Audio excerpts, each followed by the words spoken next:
আসসালামু আলাইকুম রহমতুল্লাহি ওয়া বারাকাতুহু।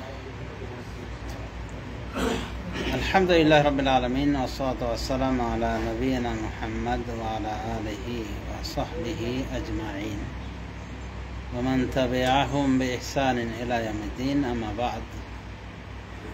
ফাকাদ ক্বালা তাআলা ফি কুরআনিহিল কারীম, لئن شكرتم لأزيدنكم ولئن كفرتم إن عذابي لشديد. قال تعالى فاذكروني أذكركم واشكروا لي ولا تكفرون. وقال تعالى ادعوني أستجب لكم. وقال تعالى وما كان الله معذبهم ওহুম ইস্তাগফিরুন। এটি আলোচনা আমাকে খুব ভালো লেগেছে। সেখানে বলা হয়েছে চারটে জিনিস আমাদের খেয়াল রাখতে হবে। এগুলো করলে আমাদেরই লাভ, দুনিয়া আখিরাতে আমাদের কল্যাণ হবে। দুনিয়া আখিরাতের সফলতা লাভের জন্য এই চারটা জিনিস অত্যন্ত জরুরি। তাহলে এই চারটা জিনিস জেনে আমরা আমলের চেষ্টা করব। খুতবা তো আলোচনা করেছি, তবে খুতবার পরিসর সংক্ষেপ, আর ওটা ভালোভাবে লাইভ করা সম্ভব হয়নি। মানে ভিডিও ছাড়া মানুষ শুনতেই চায়। দেখলাম মাত্র কয়েকজন করেছে, তবে কোয়ালিটি ভালো না, খালি বলে ওটা শোনাও যাবে না। যত ভালোই আলোচনা হোক, শোনার লোক নাই। এই তো মিডিয়ার ফ্যাশন এটা। তো যা হোক, সমাজ শুধু আল্লাহ রাব্বুল আমিন আমাদেরকে উভয় জগতে সফলতা দান করে, এটাই তো চাই। আমরা সফল হতে চাই না, মানে সৌভাগ্যবান। এ দুনিয়া তো আমাদের সুখে থাকি, আমরা যেন পরকালে যেন সুখী থাকি, এটাই তো আমরা চাই, তাই না? তো মনের মনোক্তি অনুযায়ী তো সুখে থাকা যায় না। ওই যে বলা হয়, এক নায়িকা চলে গেল, অ্যান্ড্রকেশ্বর নায়ক বিদায় গ্রহণ করেছে, তার যারা ভক্ত ছিল ওই পারে ভালো থাকেন। বেটা হিন্দু, তো তার ভক্ত ছিল মুসলমান, মানে কিছু মুসলমান, ওই গান বাদ্য হাবিজাবি শুনতে যারা আসক্ত। তো দোয়া করতে করতে এটা বলছে, ওই পারে ভালো থাকেন। আচ্ছা, হিন্দুর জন্য কি এভাবে দোয়া করা যায়?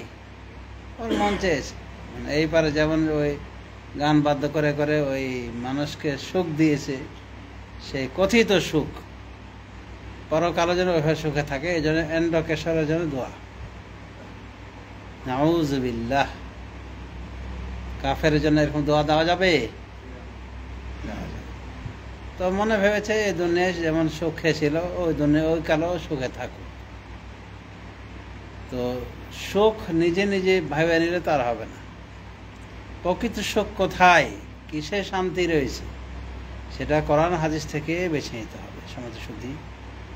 তো যা হোক, যে চারটি জিনিস অত্যন্ত জরুরি এবং সে অনুযায়ী আমাদের আমল করা উচিত, এবং এই চারটে যে কোনো একটি যদি আমরা ভুল করি, তাহলে আমরা আমল করা যদি ভুল করি, তাহলে আমাদেরই লস। আসুন জেনে নেওয়া যাক এই চারটি বিষয় কি কি যা জরুরি। আমি চারটি বিষয়ের উপরে আয়াত কোট করেছি সংক্ষিপ্ত আকারে। একটি হলো যে আপনি আল্লাহর শুকরিয়া জ্ঞাপন করবেন। আল্লাহর না শুকরিপনা করা যাবে না। আল্লাহ যে নেয়ামতগুলি দিয়েছেন, প্রকাশ্য অপ্রকাশ্য অনেক নেয়ামত রয়েছে। তো এই নেয়ামতগুলি গণে পারবেন? মহান আল্লাহ সূরা ইব্রাহিমের ভিতরে অনেক কিছু উল্লেখ করেছেন, তার নেয়ামতের বর্ণনা দিয়েছেন। বুঝছেন?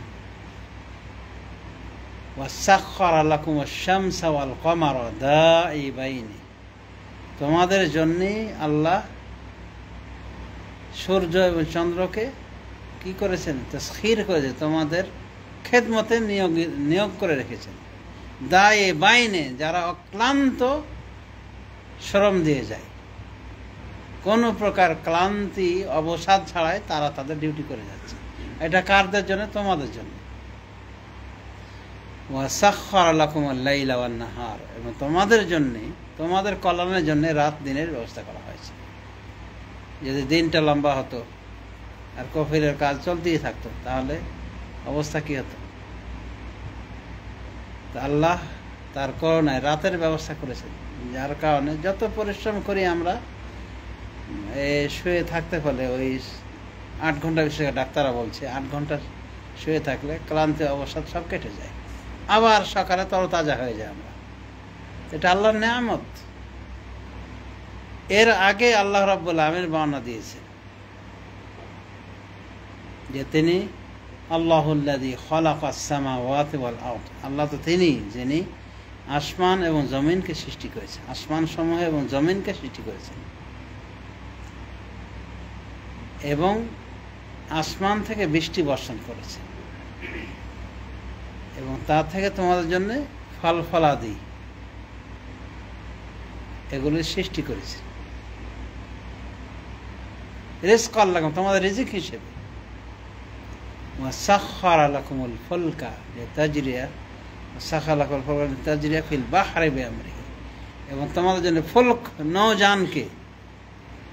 নৌযানকে তোমাদের অনুগত করে দিয়েছে, যাতে করে সাগরে চলতে পারে তার নির্দেশ অনুযায়ী, আল্লাহর নির্দেশ অনুযায়ী। ওয়া সাখখারা, সাগরে চলতে পারে যাতে করে। ওয়া সাখখারা লাকুমুল আনহার, এবং তোমাদের জন্য এই নহরগুলিকে তোমাদের খেদমতে রেখে দিয়েছে। এই নহরগুলি দিয়ে আমরা কি করি? নহর মানে নদী, আগে বাহার বলা হলো আর নাহর বলা হচ্ছে। নদীগুলোকে তোমাদের জন্য কি করেছে? অনুগত করে দিয়েছে, তোমাদের খেদমতে নিয়ে যেতে পেরেছে। মানে এগুলো দিয়ে আমাদের অনেক কাজ হয়। পরিবেশ রক্ষার ক্ষেত্রে এই নদীর প্রয়োজন রয়েছে, বাহারের প্রয়োজন রয়েছে। এরপরে আল্লাহ বলছে চন্দ্র সূর্য সৃষ্টি করেছি, নিয়োগ করেছি তোমাদের খেদমতের জন্য, তোমাদের জন্য। তারা বিনা অবসাদ, বিনা ক্লান্তি তারা তাদের কাজ করে যাচ্ছে। কাদের জন্য এগুলো করেছে? আল্লাহ বলছে আমাদের জন্য। সাখখারা লাকুমুল লাইলা ওয়ান নাহারা, তোমাদের জন্য দিন এবং রাতকে, রাত এবং দিনকে কি করেছি? নিয়োগ করে দিয়েছি, খেদমতে নিয়োগ করেছি। মানে দিন আসবে, রাত আসবে, দিন যাবে, দিন আসবে, রাত যাবে, এভাবে পালাক্রমে আসতেই আছে, আসা করতেই আছে। এবং এগুলোতে আমাদের অনেক উপকারিতা, বুঝতে পারছেন। রাতকে আল্লাহ রাব্বুল আলামিন আমাদের জন্য আরামের ব্যবস্থা করেছে, দিনকে কর্মক্ষেত্র হিসেবে আল্লাহ রুজি রুটি তালাশের জন্য ব্যবস্থা করেছে। এরপর আল্লাহ বলছেন আবার ওয়া আতাকুম মিন কুল্লি মা সাআলতুমুহু, তোমাদেরকে দিয়েছেন যা কিছু তোমরা চেয়েছো তাই দিয়েছে। আচ্ছা, আমরা কি আল্লাহ কাছে চেয়ে নিয়েছি যে আল্লাহ আমাদেরকে এরকম করে সুন্দর করে তৈরি করেন? চেয়েছি আমরা কেউ? বরং আল্লাহ না চাইতে দিয়েছে। তার মানে আমাদের যেভাবে চলা দরকার, যেভাবে আমরা বসবাস করতে পারি দুনিয়াতে, কাদের উপযোগী হয়ে থাকতে পারি, দুনিয়া এনজয় করতে পারি, সেভাবে আল্লাহ সৃষ্টি করেছেন আমাদেরকে। অধিকাংশের বিষয় এরকম, কিছু লোক ব্যতিক্রম আছে, ওগুলো থেকে যেন আমরা উপদেশ গ্রহণ করি যে আল্লাহ ওদের মতো আমাদের করতে পারতেন। তো আল্লাহ বলছে ওয়া আতাকুম মিন কুল্লি মা সাআলতুমুহু, তোমরা যা চাইছো তাই দিয়েছে, এমনকি না চাইতে দিয়েছে। এই যে আমাদের শরীরের যন্ত্রপাতিগুলি, এগুলোর কি দাম কম?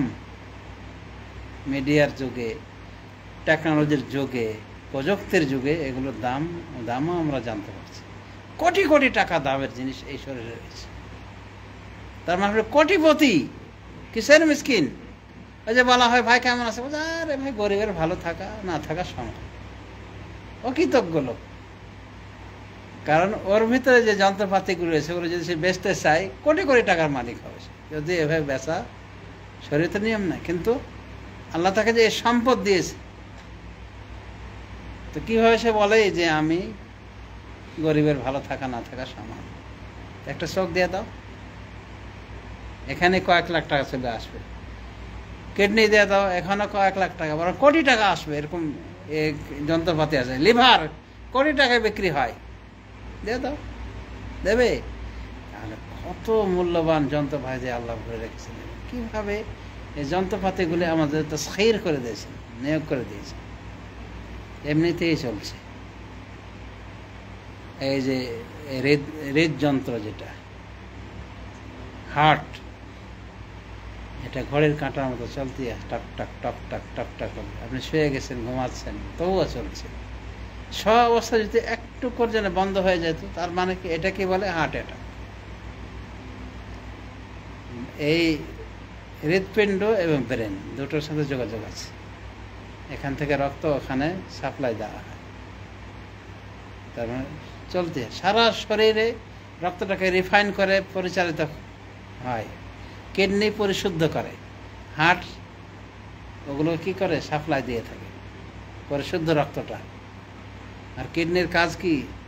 ওটাকে ছাঁকনি দিয়ে ছেঁকে সুন্দর করে বিশুদ্ধ রক্ত বিতরণ করা।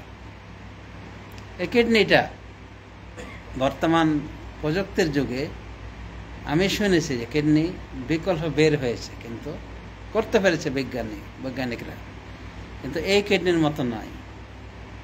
এই কিডনি হলো আলকেলিয়াত জাকিয়া, মানে জ্ঞানী কিডনি।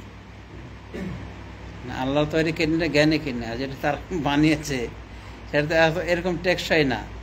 তারপরে এই জ্ঞানী কিডনির মতো না। এই জ্ঞানী কিডনি কতটুকু পানির দরকার, আপনি বেশি পানিও খান তবুও কিডনি নেবে না, অতটুকু রাখবে যতটুকু আপনার প্রয়োজন। বাকিটুকু ইউরিন আকারে, পেশা আকারে বের করে দিবে। এটা ওই তৈরি করা কিডনি পারে না। তাহলে কিডনির ভিতর আল্লাহ জ্ঞান দিয়েছে। সুবহানাল্লাহ। কিডনির সমস্যা হলে ডায়ালিসিস করতে হয়। মাসে কয়বার করতে হয়? ওই তো 4 বার তো করাই লাগে, আরো বেশি, মোট 20,000 টাকা গুনতে হয় মোটামুটি এরকম। তো কয়েকবার, মানে বাঁচার জন্য পুরো রক্ত ট্রান্সফার করে নিতে হয়, রিফাইন করে আবার ওই রক্তটা শরীরে দিতে হয়। আর কি যন্ত্রণা! আল্লাহু আকবার। যারা কিডনি রোগী তারাই জানে। আল্লাহ রাব্বুল আলামিন হেফাজত করেন আমাদেরকে। সুবহানাল্লাহ। কয়েক ঘন্টার ব্যাপার, মানে জান শেষ হয়ে যাওয়ার মতো। এই রক্তগুলো টেনে বের করে ওটাকে বিশেষ প্রযুক্তিতে রিফাইন করে, মানে শুদ্ধ করে। আর ভিতরে যে কোনো রকম ময়লা আবর্জনা ইত্যাদি এগুলো পরিষ্কার করে। কিন্তু আল্লাহ রাব্বুল আলামিন সুস্থ কিডনিগুলোকে এমনভাবে করেছে যে 33 বার করে দৈনিক 33 বার করে রিফাইন করে, হচ্ছে আমরা জানতে পাই না। সুবহানাল্লাহ। আল্লাহর কত বড় মেহেরবানি। তো আল্লাহ বলছে, ওয়াতাকুম মিন কুল্লি মা সাআলতুমুহু, তোমাদেরকে ওই সমস্ত কিছুই দিয়েছে যা তোমরা চেয়েছো। এমনকি আমাদের কাছে চাইনি, কিন্তু আমাদের অবস্থার চাওয়াতে আল্লাহ দিয়েছেন আমাদের। কারণ আমার বেঁচে থাকতে হলে এগুলো লাগবে, তাই আল্লাহ দিয়ে দিয়েছে। আমরা কি চেয়েছি আল্লাহর কাছে যে আল্লাহ কিডনি লাগবে, লিভার লাগবে, এ লাগবে, সে লাগবে? কিন্তু আল্লাহ দিয়েছে। সুবহানাল্লাহ। এবং যেগুলো না হলে চলবেই না, মানুষের কন্ট্রোল বহির্ভূত রাখা হয়েছে। বাতাস, এই ঝগড়াঝাটি করে যদি বলতো, বিএনপি বলতো যে আমলিগকে দেবো না, আমলিগ বলতো যে বিএনপিকে বাতাস দেবো না, জামাতকে দেবো না, তাহলে এরকম করে যদি হাওয়া বাতাসটাই বন্ধ করতে পারতো, তাহলে কি করতো না? করতো। যে রাজনীতির অবস্থা। কিন্তু যাই হোক, এগুলো উন্মুক্ত, এগুলো সবাই গ্রহণ করবে। এইভাবে প্রয়োজনের সমস্ত কিছু এগুলোকে আল্লাহ কি সহজ করে। তাহলে আল্লাহ রাব্বুল আমিন আমাদের কি দেয়নি কি? এরপরে আল্লাহ বলছেন, ওয়া ইন তাউদ্দু নি'মাতাল্লাহি লা তুহসুহা, যদি তোমরা আল্লাহর নেয়ামতগুলি গণনা করো, গণে পারবে না। এরপর বলছেন, ইন্নাল ইনসানা লাযালুমুন কাফফার, নিশ্চয় ইনসান, মানুষ বড় জালেম এবং বড় কাফের, মানে বড় অকৃতজ্ঞ। কোনো শুকরিয়া নাই, এতগুলি নেয়ামত, এত অসংখ্য নেয়ামত সে ভোগ করছে, প্রত্যেকেই নিকটে এমন নেয়ামত রয়েছে যেগুলো গুনে পারবেন আপনি। আপনাকে আল্লাহ কত নেয়ামত দিয়েছে। এই যে একটা বাতিনি নেয়ামত, যেগুলো দু একটা উদাহরণ দেওয়া হলো, এইভাবে প্রত্যেকটা নেয়ামত আপনার শরীরে কাজ করে যাচ্ছে, আপনি টেরই পাচ্ছেন। আপনি এগুলো মূল্যই বুঝেন না, কিন্তু মূল্য ওই সময় বুঝে যখন এগুলো হারিয়ে যায়। কদরে নেয়ামত বাদে জওয়াল, নেয়ামতের মর্যাদা বুঝে আসে ওটা শেষ হয়ে যাওয়ার পর। বাপ মা কত বড় নেয়ামত, বাপ মা হারিয়ে গেলে বুঝে। অধম সন্তান, কিন্তু বাপ মা বেঁচে থাকতে অনেকেই তাদের অবজ্ঞা করে। এই বাপ মা নামে নেয়ামত কি? তো এইভাবে প্রত্যেকটা নেয়ামতের ক্ষেত্রে আমাদের অবহেলা হয়। তো এই 4টি জরুরি বিষয়ের ভিতরে একটি জরুরি বিষয় হলো যে আপনি আল্লাহর নেয়ামতের শুকরিয়া জ্ঞাপন করবেন। আল্লাহ যে নেয়ামতগুলি দিয়েছে সেই নেয়ামতগুলি আপনি সৎ ব্যবহার করবেন। এই যে সুস্থ শরীর দিয়েছে, আর মানে কি? আপনি একজন গায়ক সাজবেন, নায়ক সাজবেন, মেয়েকে গায়িকা নায়িকা বানাবেন, এটা হলো নেয়ামত শুকরিয়া না? কুফরি হলো, নেয়ামতের সাথে অকৃতজ্ঞতা হলো। তো অকৃতজ্ঞ হওয়া যাবে না, আল্লাহর নেয়ামতের শুকরিয়া জ্ঞাপন করতে হবে। আর আল্লাহর নেয়ামতের শুকরিয়া কয়েকভাবে হয়। আরকান শুকর সালাসা, ওলামা ইকরাম বলছেন শুকরিয়া জ্ঞাপন 3 ভাবে হয়। 3 প্রকারে হয়। 3টি জিনিস থাকতেই হবে আল্লাহর নেয়ামত শুকরিয়া জ্ঞাপন করতে হলে, না হলে আল্লাহর নেয়ামতকে আপনি মূল্যায়ন করলেন না। একটা হলো এই নেয়ামতে বর্ণনা দিবেন আপনি জবান দিয়ে, অর্থাৎ জবান দিয়ে আপনার এই নেয়ামত বর্ণনা করবেন। অর্থাৎ আপনি বলবেন আল্লাহ আমাকে অনেক নেয়ামত দিয়েছেন, আল্লাহ আমাকে অনেক নেয়ামত দিয়েছেন, আমাকে এই নেয়ামত দিয়েছেন। আমার এক সময় কোনো কিছুই ছিল না, চাকরি বাকরি কিছুই ছিল না, আর একটা সুন্দর চাকরির ব্যবস্থা করেছেন। আমার একটা বাড়ি ছিল না, বাড়ির একটা ব্যবস্থা হয়েছে। একটা ভালো ওয়াইফ পেয়েছি, ছিল না আগে, সেই ব্যবস্থা আল্লাহ রাব্বুল আলামিন করে দিয়েছে। এরকম আছে না? নারী, বাড়ি, গাড়ি, সন্তান, সন্ততি। যখন সংসার জীবনে নেমে যান, কিছুদিন আনন্দ ফুর্তির পরে তখন আর একটা জিনিস আমাদের মনে হয়, সেই জন্য আমাদের মনটা ব্যাকুল হয়ে যায় যে বাচ্চা কবে হবে। বাচ্চা নামা নেয়ামতের জন্য আমরা কি পাগল হয়ে যাই। 5-6 বছর যেতে না যেতেই সংসার ভেঙে যাওয়ার মতো। বাচ্চা হয় না কেন? দোষ কার?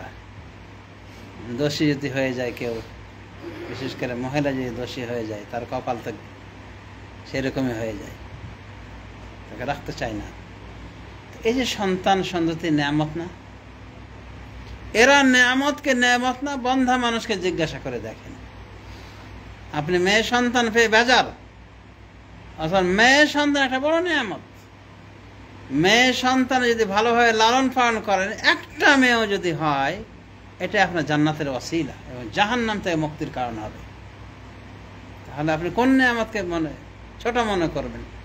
ফাবে আইয়া আলাই রাব্বিকুমা তুকাজ্জিবান, আল্লাহ বলছেন তোমাদের রব্বের কোন নেয়ামতকে তোমরা মিথ্যা প্রতিপন্ন করবে, বলবো যে এটা নেয়ামত নয়। আল্লাহু আকবার। আল্লাহ পৃথিবীর বুকে যা কিছু সৃষ্টি করেছেন সব মানুষের কল্যাণের জন্য, সেটা আমরা বুঝি আর না বুঝি। আমরা আমাদের খোঁড়া জ্ঞান দিয়ে বলে আল্লাহ এটা কেন সৃষ্টি করেছে, ওটা কেন সৃষ্টি করেছে। আল্লাহ যত কিছু সৃষ্টি করেছে সব একটা হিকমতে করেছে, অবশ্যই তার একটা না একটা উপকারিতা আছে। এই বিজ্ঞানের যুগে সব কিছুর উপকারিতা বের হয়ে আসছে। এই তেলা পোকাকে আমরা দেখতে পাই না, তেলা পোকার ভেতরেও উপকারিতা আছে। কি কি ক্ষতি থেকে রক্ষা করে।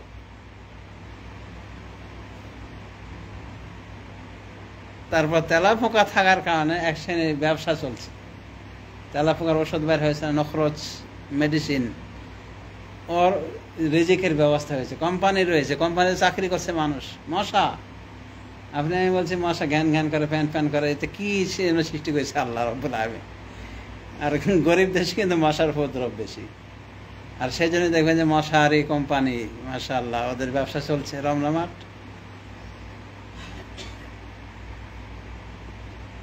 তাহলে এই ভাইয়ের উদাহরণ দিলাম, এমন কোনো কিছুই নাই যা আল্লাহর হিকমতের বহির্ভূত। অত একটা ফায়দা আছে, বিশেষ করে কারো ফায়দা না হলে আরো কারো ফায়দা হবে, একজনের ফায়দা না হলে আর একজনের ফায়দা হবে। বলা হয় মাসায়েব কওমিন লিকাওমিন ফাওয়ায়েদ, কিছু লোকের মুসিবত আরো কিছু লোকের কি ফায়দা। দেখা গেল এক বাড়িতে বউ মারা গেছে, আর এক বাড়িতে দেখা আছে বিপরীত, স্বামী মারা গেছে। এখন দেখা যাচ্ছে যে মানে আল্লাহর হেকমত একটা মানে ওদের ভেতরে মানে ইয়ে কম্বিনেশন হয়ে যাচ্ছে। সমাজ বলছে যে এরা একা একা আছে এ বয়সে, থাক, ওদের বিয়ে দিয়ে দেওয়া হবে।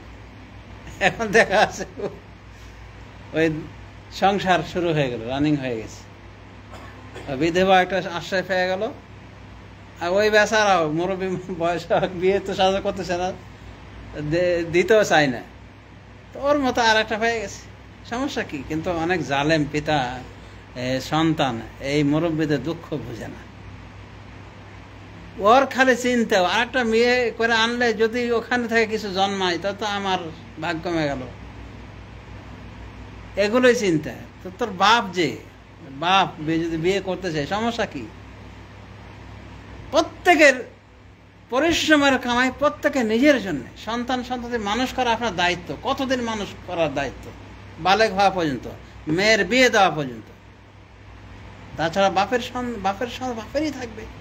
মুরব্বী বয়সে দেখা যায় এই বাপ মাকে অসহায় করে দিয়ে ওদের সম্পদ দিয়ে তৈরি করা বাড়ি ঘর থেকে ওদেরকে বের করে দিচ্ছে। এরকম হারামি সন্তান আছে না? নাউজুবিল্লাহ। কেন এরকম সীমা লঙ্ঘন হচ্ছে? আরব জাহানে আমি লক্ষ্য করে দেখি তারা অনেক শ্রদ্ধা করে। কিছু ব্যতিক্রম ধর্মে থাকতে পারে ঘটনা, কিন্তু এরা মুরব্বীদেরকে শ্রদ্ধা করে, নাকে চুমু করায়, নাকে চুমু দেয় শ্রদ্ধার সাথে, এবং শেখায় নাতিদেরকে। ছেলেরা তাদের ছেলেদের শেখায় যেটা তোর দাদা হয়, এটা শ্রদ্ধার জায়গা। আর আমাদের দেখবেন যত মুরব্বী হয় তত অবহেলিত হয়ে যায়, বেশিরভাগ এরকম। বৃদ্ধাশ্রমে কারা আছে? মুরব্বীরা আছে না? কারা রেখে আছে? এক শ্রেণী শিক্ষিত, ওই জেনারেল পড়ুয়া শিক্ষিত। দেখবেন যে ওখানে কোনো আলেমের পিতা মাতা নাই।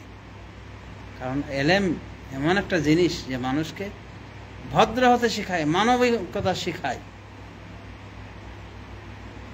শ্রদ্ধা ব্যক্তিদের শ্রদ্ধা করতে শেখায়। আল্লাহ বলছে আনিশ করলি ওয়ালে দায়িক, তুমি আমার শুকরিয়া করো এবং তোমার পিতা মাতার শুকরিয়া করো। না, আল্লাহ নিজের শুকরিয়ার সাথে সাথে পিতা মাতার শুকরিয়ার কথা বলেছেন যে ওদের শুকরগুজার হও, ওদের কৃতজ্ঞতা করো, আদায় করো। একজন বলছে আমার বাপ এ করেছে সে করেছে, মানে অনেক অভিযোগ, খারাপ আর বাপ, তা আমি কেন ওকে আমার পয়সা দেবো, ইনকাম দেবো? তাই বলেছিলাম যে পিতা যতই খারাপ হোক, পিতা মাতা যতই খারাপ হোক, আপনার পিতা মাতা আপনার পৃথিবীর আলো দেখার জন্য এই পিতা মাতাই ওয়াসিলা। আপনি যে আজ ইনকাম করছেন, এই পজিশনে আসছেন না, সম্ভব ছিল? কিভাবে আপনার পিতাকে আপনি ইয়ে করবেন, ইগনোর করে চলবেন? মাকে কিভাবে ইগনোর করে চলবে? নেমক হারাম সন্তান। মানলাম ইয়াশ করি নাসলাম ইয়াশকিল্লাহ, যে মানুষের শুকরিয়া জ্ঞাপন করে না, সে আল্লাহর শুকরিয়াও জ্ঞাপন করতে পারে। তো সমাজ শুদ্ধি আল্লাহ রাব্বুল আমিন তার নিয়ামতে শুকরিয়া জ্ঞাপন করলে কি লাভ? প্রচুর লাভ। আল্লাহ তো বলেছেন লাইন শাকারতুম লা আযীদান্নাকুম, যদি শুকরিয়া জ্ঞাপন করো তোমাদেরকে নিয়ামত বাড়িয়ে দেব, মানে আমার নিয়ামতগুলো আরো বাড়িয়ে দেব।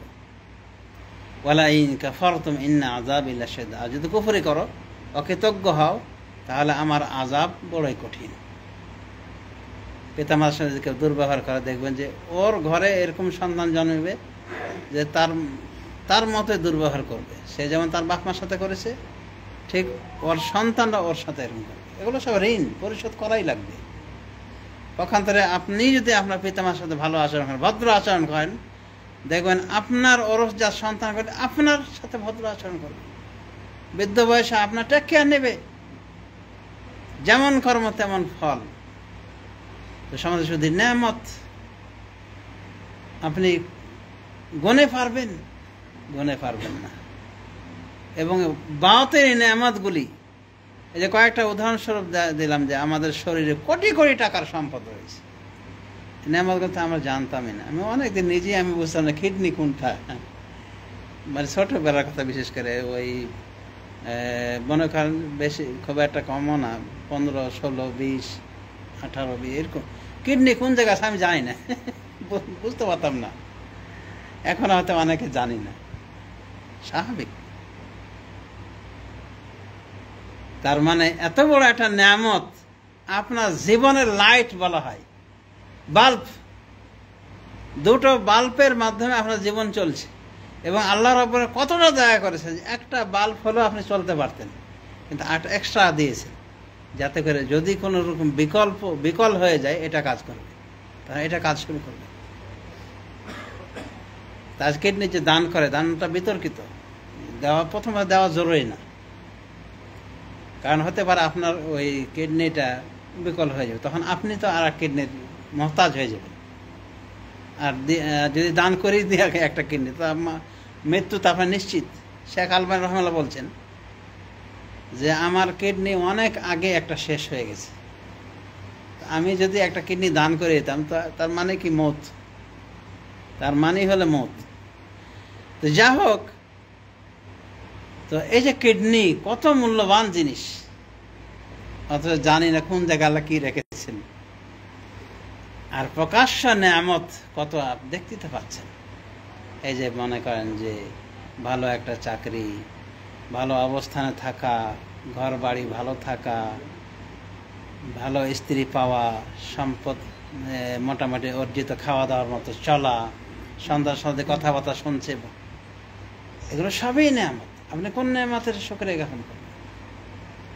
আল্লাহ বলছেন ওয়াইন তাউদ্দু নি'মাতাল্লাহি লা তুহসুহা, যদি আল্লাহর নেয়ামতগুলো গণনা করা পারবে না। কিন্তু এরপরে বলছেন ইন্নাল ইনসানা লাযালুমুন কাফফার, নিশ্চয় মানুষ বড় কাফের, বড় অকৃতজ্ঞ। ওই যে এত নেয়ামতের পরও যত নেয়ামত পায় এতরে উঠে, মানে কি আরো কি বাড়াবাড়ি সীমা লঙ্ঘন শুরু করে দেয়, এবং এটাই মানুষের চরিত্র। কাল্লা ইন্নাল ইনসানা লা ইয়াতগা আর রাহু ইস্তাগনা, আল্লাহ বলছেন যে না, এটা উচিত নয়। ইন্নাল ইনসানা লা ইয়াতগা, মানুষ সীমা লঙ্ঘন করে, এজন্য যে সে মনে করছে সে ইস্তাগনা, সে বেনিয়ে আছে, তার আর অভাব নাই, আর কোনো কিছুর অভাব নাই। নামাজ পড়তো একসময় ছেড়ে দিয়েছে, গরিব অবস্থায় পড়তো নামাজ, এখন ছেড়ে দিয়ে কিসের টাকা পয়সার অভাব যে আমি নামাজ পড়বো। আবার কেউ কেউ বলে নাস্তিকের মতো যে নামাজ পড়ে কে বড় লোক হয়েছে, নাউযুবিল্লাহ। এগুলো ইসলাম থেকে বের হয়ে যাওয়ার কথাবার্তা। তো নেয়ামত পেলে শুকরিয়া জ্ঞাপন করতে হয়, কিন্তু ও কি হচ্ছে, না শুকর হচ্ছে। না শুকর হলে কি রয়েছে, শাস্তি কি? আল্লাহ পরক্ষণে বলছেন লাইন শাকারতুম লাযিদান্নাকুম, আগে বলছেন যদি শুকরিয়া করো বাড়িয়ে দেবো নেয়ামত, ওয়ালাইন কাফারতুম, আর যদি কুফরি করো ইন্না আযাবি লাশাদীদ, নিশ্চয় আমার আযাব বড়ই কঠিন। তিনজনের ঘটনা যে বলা হয়েছে সেটা বললে হয়তো সময় লম্বা হয়ে যাবে, তাও সংক্ষেপ করে বলার চেষ্টা করি। তিনজন তিনটা মুসিবত আক্রান্ত, একটা হলো কানা, একটা হলো ধাবল লগি, একটা হলো টাক, মাথায় টাক, কোনো চুল নাই, পুরোটাই একবার বেল মাথা। তো আল্লাহ পরীক্ষা করতে চাইলেন, ফেরেশতা পাঠায় দিলেন। ধাবল লগির কাছে এসে ফেরেশতা এসে বলে যে হ্যাঁ কি দরকার তোমার? তো বলছে যে আমার এই যে সারা শরীর সাদা হয়ে যাবে, শ্বেত রোগ, এটা খুব খারাপ রোগ, এটা থেকে পানা চাইতে বলছেন রাসূল সাল্লাল্লাহু আলাইহি ওয়াসাল্লাম, নিজে পানা চেয়েছেন। শ্বেত রোগ, ধবল রোগ, ওই জায়গায় জায়গায় সাদা হয়ে যায় বা পুরোটাই সাদা হয়ে গেছে, রোগের সাদা। ভালো লাগবে না লাগে দোয়া করেন, আল্লাহ আগে যে কালা সামলা যাইছে না ওইটাই আমার, ওই রংটাই দেন। এটা মানুষ তাকে তাকায় থাকে খালি, নাউযুবিল্লাহ। তো ধবল রোগের কাছে এসে ফেরেশতা জিজ্ঞাসা করে যে কি লাগে, কি অবস্থা তোমার? বলছে এই ব্যাপার, মানুষ আমাকে তো ঘৃণা করে, আমি চাই আমার যেন একটা সুন্দর রং হয়। তো উনি শরীরে মাসা করলে শরীরটা ভালো হয়ে গেল। এখন বলছে কি লাগবে তোমার? আইউল মাল আহাব্বা ইলাইক, তোমার কোন মালটা বেশি পছন্দের? তাহলে বলছে এবেল, উট। তো একটা উট তাকে ধরায় দিলেন, একেবারে 10 মাসের উট, অল্প কদিন পরে কি বাচ্চা দিবে, উটনি। এরপরে আখরা, যার মাথায় কোনো চুল নাই, টাকু, এর কাছে এসে বলছে তোমার সমস্যা কি? তো বলছে যে আমার মাথায় চুল নাই, এ মানুষ খারাপ জানে, আমি চাচ্ছি যেন আল্লাহ সুন্দর করে চুলগুলো আমার মাথায় গজায় দেয়। এ বিদেশ করে টাক হয়েছে অল্প, এটা না, পুরো মাথায় মানে কোনো চুল নাই, চুলই নাই ওর সরাসরি, আর মাথা টাকু মাথা, বুঝছেন তো? এটা কি ভালো দেখায়? উমরা করে আসলে নাই কয়দিনের জন্য একটু দেখায় টাকটা, কিন্তু সবসময় যদি এরকম থাকে আপনার মাথা, মেয়ে ওই ভাগ মেয়ের বিয়ে দিবে আপনার সাথে, ওই তো টাকু মাথা। তো এরকম লোকের কাছে আসলো ফেরেশতা পরীক্ষা নেওয়ার জন্য। তো বলছে হ্যাঁ কেউ সমস্যা, বলছে এই আমার মাথা, সারা মাথা টাক, চুল টুল নাই, তো মানুষ তো আমাকে করে, ইগনোর করে চলে, তো যদি আমার চুলগুলো ভালো হয়ে, মাথাটা ভালো হয়ে যেত তো ভালো আছে, ঠিক আছে, মাথা মাসা করে যে মাথা ভালো হয়ে গেল, চুল একেবারে সুন্দর সুন্দর কুচকুচে কালো চুল, একবারে ফিটফাট। এর বলছে কোন মাল বেশি পছন্দ? বলছে বাকারা, গরু, একটা গরু হলে হয়। তাকে একটা ওই গাব গরু দিলেন, মানে অল্প অল্প কয়দিন পরে বাচ্চা হবে, গাভী, মানে কয়দিন পরেই বাচ্চা হবে। এগুলো সব পরীক্ষা, আল্লাহ তোমার মালে বরকত দেখ। এরপরে গেলেন অন্ধের কাছে, অন্ধকে বলছে যে হ্যাঁ কি সমস্যা তোমার? বলছে আমার সমস্যা যে আমার চোখ নাই, চোখ যদি পেতাম তাহলে মানুষকে আমি দেখতাম, মানে মানুষকে দেখার তার একটা শখ। সুবহানাল্লাহ, মানুষের ভিতরে আসে না নিজের বাপ, নিজের মা, নিজের স্ত্রী, নিজের সন্তান, সন্তানগুলি বাবা করছে, বুকে আছড়ে পড়ছে, আপনি দেখতে পাচ্ছেন। অন্ধ হলে অন্ধরা দেখতে পায় কি?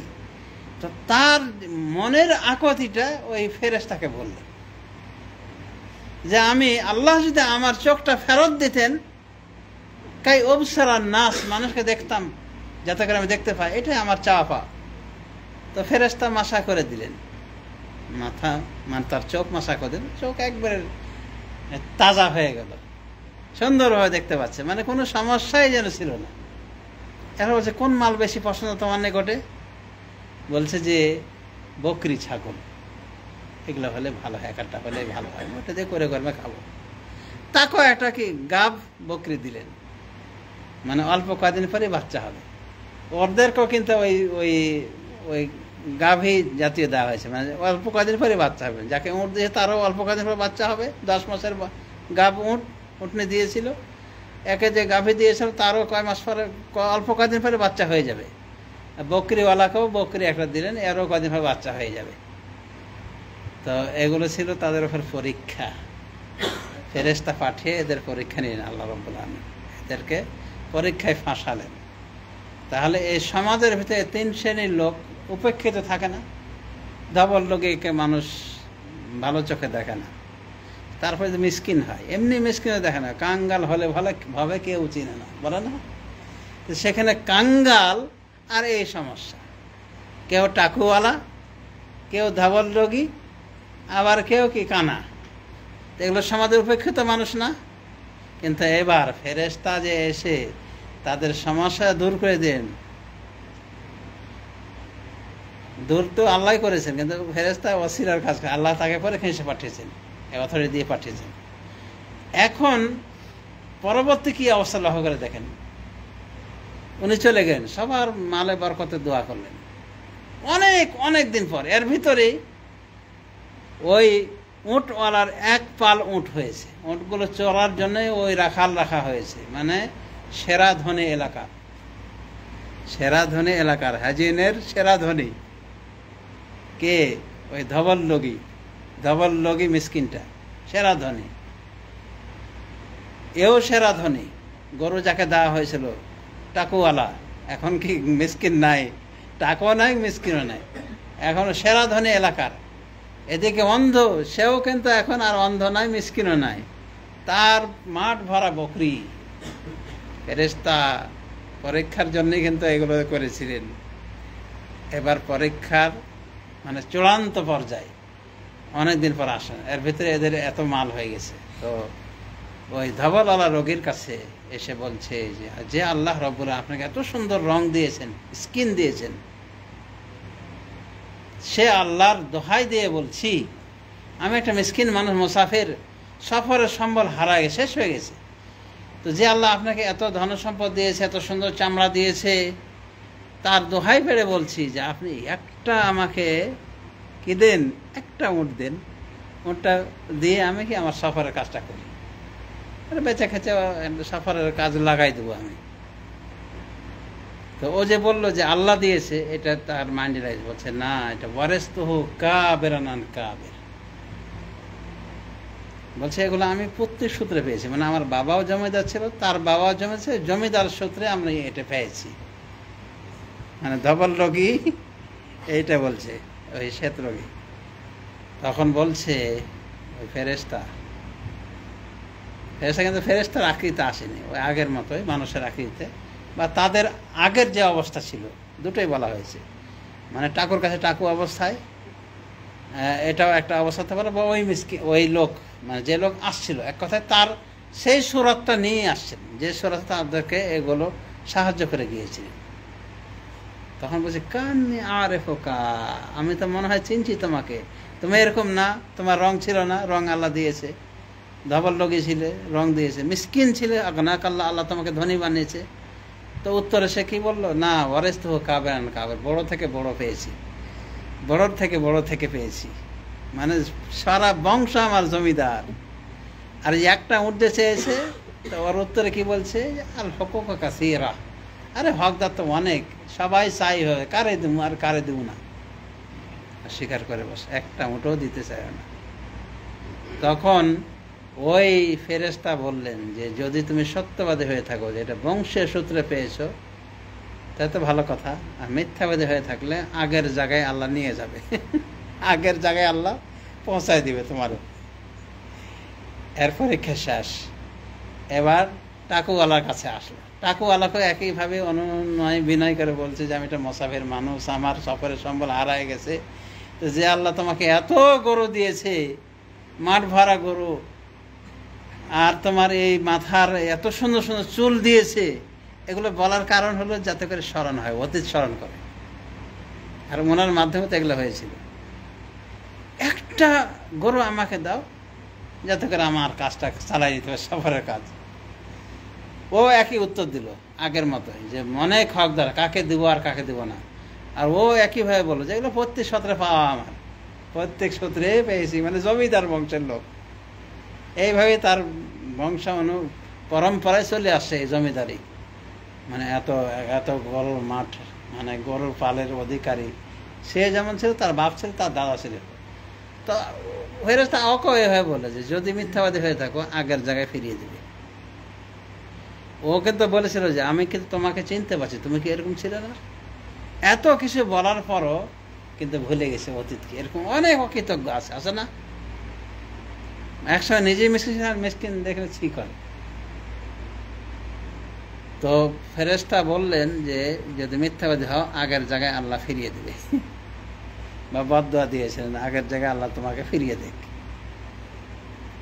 এরপরে চূড়ান্ত পরীক্ষা, ফাইনাল পরীক্ষা কার, অন্ধের, ওই যে চোখে দেখে না, এর কাছে গিয়ে বলছে যে ওই আল্লাহর কসম, শপথ, যিনি আপনাকে এত সম্পদ দিয়েছেন, এত বকরি দিয়েছেন, মানে মাঠ ভরা বকরি, আর এত সুন্দর চক্ষু দিয়েছেন, সে আল্লাহ দোহাই ফেরে বলছে মিসকিন, রাজুলুন মিসকিন ইনকাতাত বিল হাইবাল ফিত তারিক, রাস্তায় আমার পাথর শেষ হয়ে গেছে, মানে যাওয়ার মাধ্যম অসিলা নাই।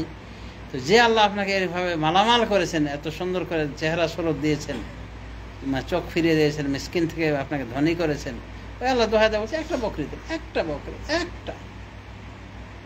তখন উনি ছিলেন কৃতজ্ঞ, উনি বলছে হ্যাঁ আসলেই আমি মিসকিন ছিলাম, আসলে আমি অন্ধ ছিলাম, আল্লাহ চক্ষু ফিরিয়ে দিয়েছেন, আসলে আমি মিসকিন ছিলাম, আল্লাহ আমাকে ধনী করেছেন। সুতরাং যে আল্লাহর দোহাই দিয়ে আপনি চাইলেন, একটা কেন, আপনার যা ইচ্ছা মাঠ ভর্তি বকরি থেকে যা ইচ্ছা নিয়ে যান, আল্লাহর ওয়াস্তে চেয়েছে, আমি কোনো বাধা দেব না। তখন বললেন আমসিক আলাইকা মালাক, তোমার মাল তুমি ধরে রাখো, তোমাদের পরীক্ষা নেওয়া হয়েছে, তোমাদের পরীক্ষা নেওয়া হয়েছে, ওই দুইজনের উপরে আল্লাহ নাখোশ, আর তোমার উপরে আল্লাহ রাদি। বুখারী শরীফে কিসসা। তাহলে অকৃতজ্ঞ দুটো কি হলো, আগের জায়গায় নিছে না আল্লাহ, মানে এখানে যদিও সুস্পষ্ট বর্ণনা নয় ওদের কি হয়েছে, কিন্তু ফেরেশতা যে বদদুয়া করে দিল, বলে দিল যে আগের জায়গায়, মিথ্যাবাদী হলে আগের জায়গায় নিয়ে যায়, মানে ওরা আগের অবস্থানে চলে গিয়েছে। আবার মাথায় টাক দিয়ে দিছে আল্লাহ টাকুকে, আবার সে মিসকিন, আর ধবল লোককে আবার সে রং ফিরাই দিছে শাস্তি হিসেবে। তো আল্লাহর নেয়ামত শুকরিয়া জ্ঞাপন করবেন, ওই নেয়ামতটা আল্লাহ টিকিয়ে রাখবেন, আরও বাড়িয়ে দেবেন, আরও নতুন নেয়ামত দেবেন। আর নেয়ামত আর শুকর লিন নি'মা সাইদুন ওয়ালা কাইদুন লিল হাদির ওয়া সাইদুন লিল মুস্তাকবিল। বর্তমানে যে নেয়ামত আছে এটাকে ধরে রাখার মাধ্যম, আর আরও নেয়ামত স্বীকার করার মাধ্যম শুকরিয়া জ্ঞাপন করলে। কিন্তু আমরা অনেক সময় এত নাশুকুর হয় যে শুকরিয়া জ্ঞাপন করি না। ধন সম্পদকে এমনভাবে ধরে থাকি যে এর ভিতরে একটা জাকাত রয়েছে, জাকাতটাও দেয় না। আর এটা থেকে আল্লাহর ওয়াস্তে খরচা করার যে নিয়ম সেটাও আমরা অনেকেই করি না, ব্যয়কণ্ঠ বকিল হয়ে থাকি। তো এগুলো করা যাবে না। অনুরূপভাবে এই ধনসম্পদ আপনি নিজে ইনকাম করেছেন বলে আপনার ইচ্ছা মতো ব্যয় করবেন, মদ খাবেন, গাঁজা খাবেন, কনসার্ট করবেন, মাগিবাজি করবেন, এগুলি করা যাবে না। এগুলো করলে কি নাশকরিপনা করা হবে, হতে পারে আল্লাহ আপনার শাস্তি দেবেন। এই জন্য ওলামায়ে কেরাম এটা বলেন, যে নেয়ামতকে আপনি তুচ্ছ জেনেছেন সে নেয়ামতের অভাব দেখানোর পরে আল্লাহ আপনাকে নেবেন, এজন্য থাকেন। এই জন্য দেখা যায় অনেকে যে অপব্যবহার করেছেন নেয়ামতের, আল্লাহ রাব্বুল আলামিন তাকে ফকির মিসকিন করে দিয়েছে। এরকম অনেক হয়েছে, বা তার উপর শাস্তি নেমে এসে ধনসম্পদ সব চলে গেছে, ভেস্তে গিয়েছে। আমাদের বাংলাদেশের অবস্থা, একটা বড় ধনী একদিনে রাস্তা নেমে গেছে, মানে পানি জাহাজের মালিক ছিলেন, কয়েকটা পানি জাহাজ। হঠাৎ করে কি হলো, আল্লাহর পক্ষ থেকে পরীক্ষা, সবগুলি তলায় গেল। ওগুলোকে উঠানোর জন্য যতটুকু ব্যাংক ব্যালেন্স ছিল সব খরচা করেছে, তুলতে তো পারেনি, ব্যাংকে যা ছিল সেগুলো জালে চলে গেল, রাস্তায় নেমে গেল। একজন দেখেছি আল্লাহর পক্ষ থেকে পরীক্ষা হতে পারে। এক কথায় পাপী হলে শাস্তি, আর যদি পাপী না হয় ভালো মানুষ হতে পরীক্ষা, হয়তো তার পরীক্ষা নিয়েছে। একজন হঠাৎ করে বলছে আমি চোখে দেখি না, হ্যাঁ আমি কি করবো, আমি দুটো চোখে দেখি না, চাকরি কিভাবে করবে, ঘোরাফেরা কিভাবে করবে। এই জন্য কোনো মনীষী বলছে তোমার উপরে আল্লাহর কত নেয়ামত রয়েছে, একটু খালি চোখটা বন্ধ করে কয়েক মিনিট চোখ বন্ধ করে হেঁটে যাও। যে যেখান থেকে আসছেন যেতে পারবেন চোখ বন্ধ করলে, তাহলে চোখের যে নেয়ামত, এই নেয়ামতের শুকরিয়া জ্ঞাপন কি? এই চোখ দিয়ে হারাম কিছু দেখা, নগ্ন নারীর দিকে তাকানো, এটা কি শুকরিয়া? না চোখটাকে ভালো কাজে আপনি দেখবেন, একটা ভালো দেখলে, একটা ভালো ভিডিও দেখেন, ভালো কোনো আলেমের লেকচার শোনেন, কোরআন দেখেন, পাঠ করেন। কোনোভাবে জবান আল্লাহর নেয়ামত, জবানের ভিতরে সুবহানাল্লাহ হাজার রকমের খাদ্যের স্বাদ এই জবান টেস্ট করে দিবে, ল্যাবরেটরি পরীক্ষা। এটা মিষ্টি, কাঁচ মিষ্টি, এটা কি স্বাদযুক্ত না বিষাদযুক্ত, পচা না তাজা, হাজারো রকম স্বাদ টেস্ট করে দিবে এই ল্যাবরেটরি। নেওয়ার সাথে সাথে বলে দেবে কীরকম স্বাদটা, কীরকম। জবানটা তো ছোট, কিন্তু কত বড় নেয়ামত লক্ষ্য করে দেখে।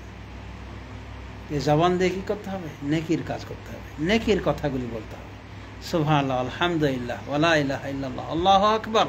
রাসূলুল্লাহ বলেছেন এগুলো বলা আমার নিকটে আহাব্বা ইলাইয়া মিম্মা তালাত আলাইহিশ শামস, সূর্য যত কিছুর উপর দিয়ে উঠে এগুলি সম্পদের থেকেও আমার নিকটে বেশি প্রিয়। এই কয়টা কথা, সুবহানাল্লাহ, আলহামদুলিল্লাহ, ওয়ালা ইলাহা ইল্লাল্লাহ, আল্লাহু আকবার, এটা কি দিয়ে উচ্চারণ হলো? জবান দিয়ে হলো না? জবান কিভাবে কাজে লাগাবেন? মান কালা মান ইস্তাগফারিল মুসলিমিন ওয়াল মুসলিমাত ফালাহু বিকুল্লি মুমিন ওয়া মুমিনা হাসানা। মান ইস্তাগফারিল মুমিনিনা ওয়াল মুমিনাত ফালাহু বিকুল্লি মুমিন ওয়া মুমিনা হাসানা। যে ব্যক্তি মুমিনদের জন্য ইস্তেগফার করবে, ক্ষমা প্রার্থনা দোয়া করবে, তার জন্য রয়েছে প্রত্যেক মুমিন নর নারীর পিছু মাথা পিছু একটা করে নেকি। তার মানে বললেন, হে আল্লাহ আপনি দুনিয়ার সমস্ত মুমিন নর নারীকে ক্ষমা করে দিন। আর যদি অ্যাড করেন যে জীবিত মৃত্যু সবাইকে ক্ষমা করে দেন, এতে কি হলো? প্রত্যেকটা নর নারীর মাথা পিছু একটা করে নেকি। এখানে যতটা আছে এটাতে নেকি মিলবে, আরো যত মুসলমান আছে সারা পৃথিবীর বুকে, আর যারা কবরও সাহিত্য রয়েছে, তার মানে কোটি কোটি মিলিয়ন মিলিয়ন নেকি আপনি কয়েক সেকেন্ডে অর্জন করেন। কি দিয়ে? জবান দিয়ে। ভালো কাজে লাগানোর চেষ্টা করেন। আশগিল ইন্তেজার বিল ইস্তেগফার, তওবা ইস্তেগফার করে আপনার অবসর সময়টাকে কাটান।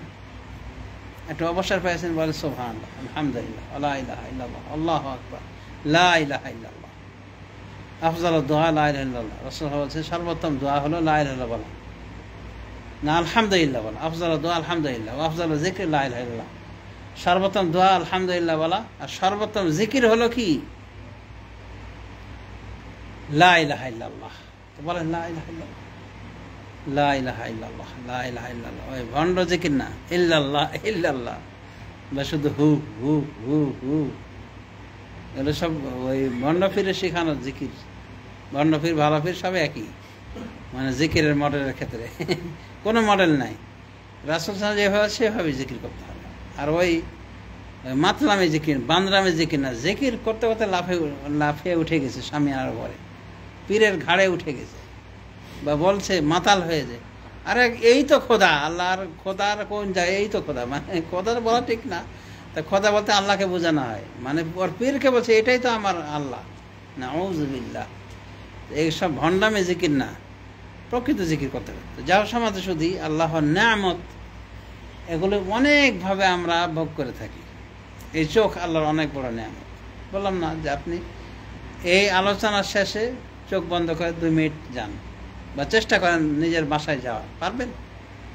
কত জায়গায় হোঁচট খাবেন, তখন মনে হবে যে আল্লাহর নেয়ামত কত বড়। এগুলো শুকরিয়া করবেন, এগুলোকে কাজে লাগাতে। আল্লামা ইবনুল জাওজি বলছেন যে আমি লক্ষ্য করে দেখলাম অনেক অনেক জ্ঞানী ছিলেন, সুবক্তাও ছিলেন এবং আলেমও ছিলেন, 2 দিক দিয়ে ছিলেন উনি। সাধারণত বক্তারা আলেম হয় না, আলেমরা বক্তা হয় না, কিন্তু উনি আলেমও ছিলেন, বক্তাও ছিলেন। লক্ষ লক্ষ মানুষ তার আলোচনায় বসতেন। তো উনি বলছেন আমি লক্ষ্য করে দেখলাম যে একটা পাপ করতে হলেও আল্লাহর নেয়ামতের ব্যবহার করা লাগে। যেমন চোখ আল্লাহর বড় নেয়ামত না? আপনি সিনেমা দেখছেন, খারাপ নগ্ন নারীর দিকে তাকাচ্ছেন, তো আল্লাহর নেয়ামতটাকে ব্যবহার করছেন কিসের কাজে? পাপের কাজে। জবান দিয়ে যে কটু কথা বলছেন বা প্রেম নিবেদন করছেন আপনার থেকে, যেটা মানে হারাম, যার সাথে কথা বলা আপনার জন্য হারাম করা হয়েছে, পর্দা ফরজ করা হয়েছে। যেমন মনে করেন ভাবির সাথে মজার কথা বলছেন, এই মজার যে কথা বললেন, এই যে নোংরামিটা, এটা কিন্তু জবানের মাধ্যমে হলো না? জবান আল্লাহর নেয়ামত না? এবার প্রত্যেকটা পাপ করতে গেলেও আল্লাহর নেয়ামতের প্রয়োজন আছে। জেনাকারী যদি আল্লাহ ওকে লিমদ্দা করে দিত, পারত জেনা করতে, তবে সেখানেও সে আল্লাহর নেয়ামতটাকে ব্যবহার করেছে কি? পাপের কাজে। যে কোনো পাপ করতেও দেখবেন আল্লাহর নেয়ামতের ব্যবহার করা লাগে। এটা কত বড় অকৃতজ্ঞতা, বুঝতে পেরেছেন তো? মানে উনি বলছেন যে কোনো পাপ করতে হলে আল্লাহর নেয়ামতকে ব্যবহার করে পাপটা করতে হয়, সেটা তো বুঝতেই পারলেন।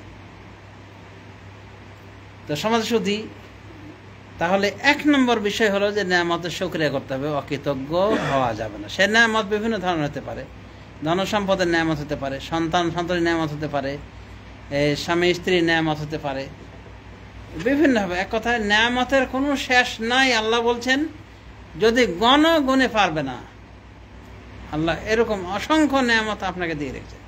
সুতরাং কুফরি বাক্য, অকৃতজ্ঞ বাক্য বলা যাবে না। আপনারা যদি বলা হয় ভাই কেমন আছেন, আপনি বলেন আলহামদুলিল্লাহ। আর যদি একটু অসুবিধায় থাকেন, সমস্যা থাকে, সেদিকে ইঙ্গিত করে এতটুকু বলার অনুমতি আছে, আলহামদুলিল্লাহ আলা কুল্লি হাল। কিন্তু কখনোই বলবেন ভাই আমি খুব অসুবিধা আছে, একবারে অসুবিধার বস্তা খুলে দিয়েছেন, অথবা যাকে শোনাচ্ছেন সে আপনার কিছুই করে দিতে পারবেন, দরকার কি এত সমস্যা তুলে ধরা? বলছে আলহামদুলিল্লাহ আলা কুল্লি হাল, ভাই এটা দোয়া করেন আমি একটু তখন আপনি হয়তো বললেন। আগে বস্তা খুলে দেওয়া বা গরিবের ভালো থাকা না থাকা একই সময়, এটা হলো নাউযুবিল্লাহ। তো সমাজ শুদ্ধি শুকরিয়া জ্ঞাপন করতে হবে। শুকরিয়া জ্ঞাপন না করলে আল্লাহ কিন্তু ধ্বংস করে দিতে পারেন। এই দুনিয়াতেই আপনাকে অকৃতজ্ঞতা শাস্তি দিতে পারে, যেভাবে ওই ধবল লগিকে আর ওই টাকুওয়ালাকে শাস্তি দিয়েছে। কিন্তু কে শাস্তি থেকে রক্ষা পেয়েছিলেন? বকরিওয়ালা, ওই অন্ধ, ওই অন্ধ কৃতজ্ঞ অন্ধ, এর কিন্তু দেখবেন, লক্ষ্য করে দেখবেন যে ওর নেয়ামত ছিনে না হয়নি। কারণ কি? শুকরিয়া জ্ঞাপন করেছিল, সে স্বীকার গেছিল হ্যাঁ আসলেই আমি কি ছিলাম? অন্ধ ছিলাম, আল্লাহ চোখ ফিরিয়ে দিয়েছে। আসলে মিসকিন ছিল, আল্লাহ আমাকে ধনী করেছেন। তো সমস্যা কি? স্বীকার যান, মাঝে মাঝে বলবেন যে ভাই আমি আসলে অনেক কিছু, আল্লাহ আমাকে অনেক ধন সম্পদ দিয়েছে। কার কথা বলো? আমি নিজেই একটা মিসকিন ছিলাম। এতিমের যা অবস্থা হয়, বাপ মারা গিয়েছে 75 সালে, জন্ম 71-এ, তার মানে 5 বছর বলা যেতে পারে, মোটামুটি 5 বছর বাপকে দেখেছে। এই বয়সে মনে থাকে বাপের চেহারা ইত্যাদি। তো এতিমের ভাগ্যে যেটা জুটে স্বাভাবিক, সেটা আমারও ভাগ্যে কম বেশি জুটেছে আলহামদুলিল্লাহ। এখন সেই এতিমটা অনেক ভালো অবস্থানে আছে। একসময় ওই বাড়ি করারও কোনো জায়গা ছিল না, বাপ মা গরিব ছিলেন, তাও ভারত থেকে আসেন পাকিস্তান পিরিয়ডে, যখন ওই আপনার ব্রিটেন ভাগ করে দিল যে ভারত আর পাকিস্তান দুটো দেশ থাকবে, মানে মুসলমানরা পাকিস্তানে থাকবে, সেই সময় পাকিস্তান পিরিয়ড আমাদের বাপ মা চলে আসছিল। তা হাত পা নিয়ে আসছে, বলা যায় কিছু সম্পদ ছিল ওখানে, আমাদের রিলেটিভ কিছু দখল করে নিয়েছিল ওগুলো। তো এরপরে এখানে আসার পরে গরিবী জীবনযাপন, আর বললামই তো যে বাবা তো বিদায় হয়ে গেল আমার 5 বছর বয়স, তো আমার কি হতে পারে? এতিমের যা হয় তাই হয়েছে আলহামদুলিল্লাহ। সেই এতিমটাই আজ এই অবস্থানে আলহামদুলিল্লাহ। বাড়ি আছে, গাড়ি আছে, নারী আছে, সন্তান সন্ততি আছে, 5টি মেয়ের, না 5টি না, সরি, মানে আর এক পক্ষ মিলে 6টি মেয়ের জনক। এবং 6টি মেয়েরই আলহামদুলিল্লাহ ভালো পাত্রে পাত্রস্থ করতে পেরেছি। তার ভিতরে একটা MBBS ডাক্তার আছে, তারপর হুজুর আছে, ব্যবসায়ী আছে আলহামদুলিল্লাহ। তো এই যে মনে করেন আল্লাহর নেয়ামত, আল্লাহর নেয়ামতের একটা বর্ণনা দেওয়া হলো, তো আপনিও বর্ণনা করতে পারেন। তো আজকাল বর্ণনা দিতে ভয় পায়, আরে এটা তো ফকির ছিল বলবে, মানে এরকম মানুষ বলতে পারে, যার ফলে ও ভয়ে জীবনও বলে না ওর ইতিহাস। এটা ঠিক না। আল্লাহ বলছে ওয়াম্মা বিনিআমাতি রাব্বিকা ফাহাদ্দিস, তোমার রব্বের নেয়ামত তুমি বর্ণনা দাও। শেখ ইবনে ওসাইমিন বলছে যে আমি একসময় এমন ছিলাম যে একটা রিয়ালের মালিক ছিলাম না। রাজিহি আল ব্যাংক রাজিহি, সৌদি আরবে একটা প্রসিদ্ধ ব্যাংক, এই ব্যাংকের মালিকের অবস্থা জানেন? ছোটবেলায় মাদ্রাসায় পড়াকালীন পিকনিকে যাবে, শিক্ষা সফরে যাবে, 1টা রিয়াল কাছে চাঁদা ধরেছে, ওই 1টা রিয়াল নাই, বাপ মার কাছে বলেছে, ওই যে ব্যাটারে দিতে পারবো না, নাই, মিসকিন। রাজিহি তার ওস্তাদ বিষয়টা বুঝতে পেরেছে, কিন্তু ওস্তাদে দিল আবার নিতে চায় না। আরবিরা কিন্তু তাদের আত্মমর্যাদা অনেক, ছোট বাচ্চাগুলোকে আপনি কোনো জিনিস নিতে চাইবেন, বুঝছেন? মানে এইভাবে লালন পালন করেছে তারা। তো যাই হোক, একটা প্রতিযোগিতার ব্যবস্থা করেন, বলেন যে এই প্রশ্ন কে উত্তর দিতে পারবে। ওস্তাদ কিন্তু ইচ্ছা যে ওকে জয়যুক্ত করে টাকাটা দিয়ে দেওয়া। একটা সহজ প্রশ্ন করেছে, কে উত্তর দেবে? ওই রাজহি হাত উঠিয়েছে, মিসকিন রাজহি, যিনি পরবর্তী ধনকুবের ছিলেন, উনি হাত উঠেছেন, টাকাটা দিয়ে দিয়েছে ওস্তাদে, 1 রিয়াল। অনেক দিন পর মানে ভাগ্যের চাকা ঘুরতে ঘুরতে, মানে ছোটোখাটো ব্যবসা দিয়ে উনি শুরু করেছেন। আস্তে আস্তে ব্যবসায় উন্নতি হতে হতে যে ব্যাংক খুললেন, ব্যাংকটা আস্তে আস্তে বড় হতে হতে সৌদি আরবের সেরা ব্যাংক আল ব্যাংক রাজিহি, ইসলামী ব্যাংক। তো ওনার যে সম্পদ, কোটি কোটি টাকার মালিক। একসময় ওস্তাদের কাছে, ওস্তাদের কথা স্মরণ হলো যে ওস্তাদ আমাকে যে 1টা টাকা দিয়েছে দুঃখের সময়, ওস্তাদটা কোথায় আছে দেখি তো। অনেক দিনের ব্যাপার, ধরেন 20-25 বছরের ব্যাপার। ওস্তাদে খুঁজতে গিয়ে দেখে যে ওস্তাদ ফিলিস্তিনি ওস্তাদ, রিটায়ার্ড হয়ে গেছে, চাকরি নেই টাকি নেই, কীভাবে থাকবে না থাকবে, ফিলিস্তিন ফিরে যাওয়ার চিন্তা ভাবনা করছে। ফিলিস্তিন গেলেও তো সেই ফিলিস্তিন, এখনও সেই ফিলিস্তিনই আছে, দুঃখের ফিলিস্তিন। দেখতে পাচ্ছেন না ওই ইহুদিদের আগ্রাসন, গাজা নিয়ে কত কি, কত ফেতনা ফাসাদের, এবং এটা অনেক কষ্টের জায়গা। তো উনি চিন্তা ভাবনা করছে কী করবেন, পরিবার পরিজন নিয়ে উনি এভাবে আছেন, যাওয়ার সিদ্ধান্ত নিবেন, প্রায় এরকম অবস্থা। হঠাৎ করে রাজিহি উনি ওনার খোঁজ নিয়ে দেখেন এই অবস্থায়, বলছে ওস্তাদ আপনি যে 1টা টাকা দিয়েছেন আমাকে, মনে আছে আপনার? আপনার সেই দেরহামটা, মানে দিনারটা আমি শোধ দিতে চাই। বলছি 1টা টাকা আমার শোধ দিবে? তাই ওটা আবার দেওয়া লাগবে? না দরকার নাই। না ওস্তাদ দিতেই হবে। ওই সময়ের 1টা টাকা কোটি কোটি টাকা আমার নিকটে, আপনি আসেন। এরপরে ওনাকে নিয়ে যান, নিয়ে গিয়ে উনি একটা বাগানের ভিতরে সুন্দর একটা বাড়ি, ফ্ল্যাট বাসা, বলছে ওস্তাদ এখানে আপনি থাকেন, এটা আপনার বাড়ি, ওই যে একটা রিয়াল দিয়েছিলেন না, এটা বিনিময়ে আপনি দিচ্ছে, আপনি এখানে থাকেন, আর এই বাগানের সব কিছু আপনার এরিয়া, আপনার জন্যে, আপনার পরিবার ফ্যামিলি এখানে থাকবে, আর আপনি যতদিন থাকবেন আপনার সমস্ত খরচার দায়িত্ব আমার। এরপরে উনি একটা বিশাল বাগান রয়েছে মক্কা মদিনার মুসল্লিদের জন্য, উনি ওই খেজুরের বাগান ওয়াকফ করে দিচ্ছে, সেখানেই ব্যয় হয় তার। এইভাবে কোটি কোটি টাকার সম্পদের মালিক হচ্ছে এই রাজিহি। উনি নিজের ইতিহাস বলেছেন যে একসময় একটা রিয়ালেরও মালিক ছিলাম না, বুঝছেন? তো এটাও একটা আল্লাহর নেয়ামতের বর্ণনা দেওয়া যায়, আপনি কি থেকে কি হয়েছেন। ওয়াম্মা বিনি'মাতি রাব্বিকা ফাহাদ্দিস, তো আল্লাহর নেয়ামতের বর্ণনা দিতে হবে। আল্লাহ বলছেন আপনার রব্বের নেয়ামত আপনি বর্ণনা দিন, আল্লাহ তাআলা রাসূল সাল্লাল্লাহু আলাইহি ওয়াসাল্লামকে বলছেন। তবে এটাই হলো যে আপনি নেয়ামতের বর্ণনা দিবেন জবান দিয়ে, এবং অন্তর থেকে নেয়ামতকে আল্লাহর দিকে সম্বোধিত করবেন যে আল্লাহ এই নেয়ামত দিয়েছে, আমার যোগ্যতার ফসল না, আল্লাহ রাব্বুল আলামিন আমাকে দিয়েছে। আর একটা হলো এই নেয়ামতের রোকন, নেয়ামতের শুকরিয়ার রোকন, মানে আল্লাহর নেয়ামতের শুকরিয়া জ্ঞাপন হবে তিনটা পন্থা বলেছিলাম, প্রসঙ্গক্রমে এদিক ওদিক চলে গিয়ে। তো জবান দিয়ে নেয়ামত বর্ণনা করতে হবে, আর এটা হলো অন্তর দিয়ে স্বীকার যেতে হবে যে এটা আল্লাহর পক্ষ থেকে, আল্লাহর দান, আমার কিছু না, আমার যোগ্যতার ফসল নয় এটা। কারণ আমার থেকে অনেক যোগ্য মানুষ আছে যারা কি এই নেয়ামত পায়নি। অনেক আছে যে অনেক জ্ঞানী, আমার চোখে দেখা পাকিস্তান, আমার একটা সাংবাদিক অনেক জ্ঞানী, ইংরেজি ফটফট করে কথা বলতে পারে, কিন্তু পেটে ভাত নাই। এতে কিছুদিন আগে মারা গিয়েছে। এত বিশাল সাংবাদিক আর পেটে ভাত নাই, মানে ঠিক মতো সংসার চালাতে পারে। তার মানে ক্ষমতা অক্ষমতা সব কিন্তু আল্লাহর হাতে। তা আপনি যে এই পজিশনে এসেছেন এটা আপনার যোগ্যতার ফসল বলে আপনি বলবেন, কারণ বলবেন এটা আল্লাহর অনুগ্রহ।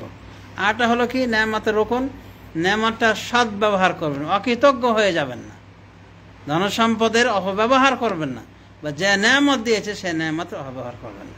আল্লাহ সুন্দর বানিয়ে, সেই জন্য আপনি ওখানে মানে গায়ক নায়কের ভূমিকা নেবেন, গায়িকা নায়িকা পদে আপনার মেয়েকে দিবেন, এগুলো আল্লাহর নেয়ামত অকৃতজ্ঞতা হলো।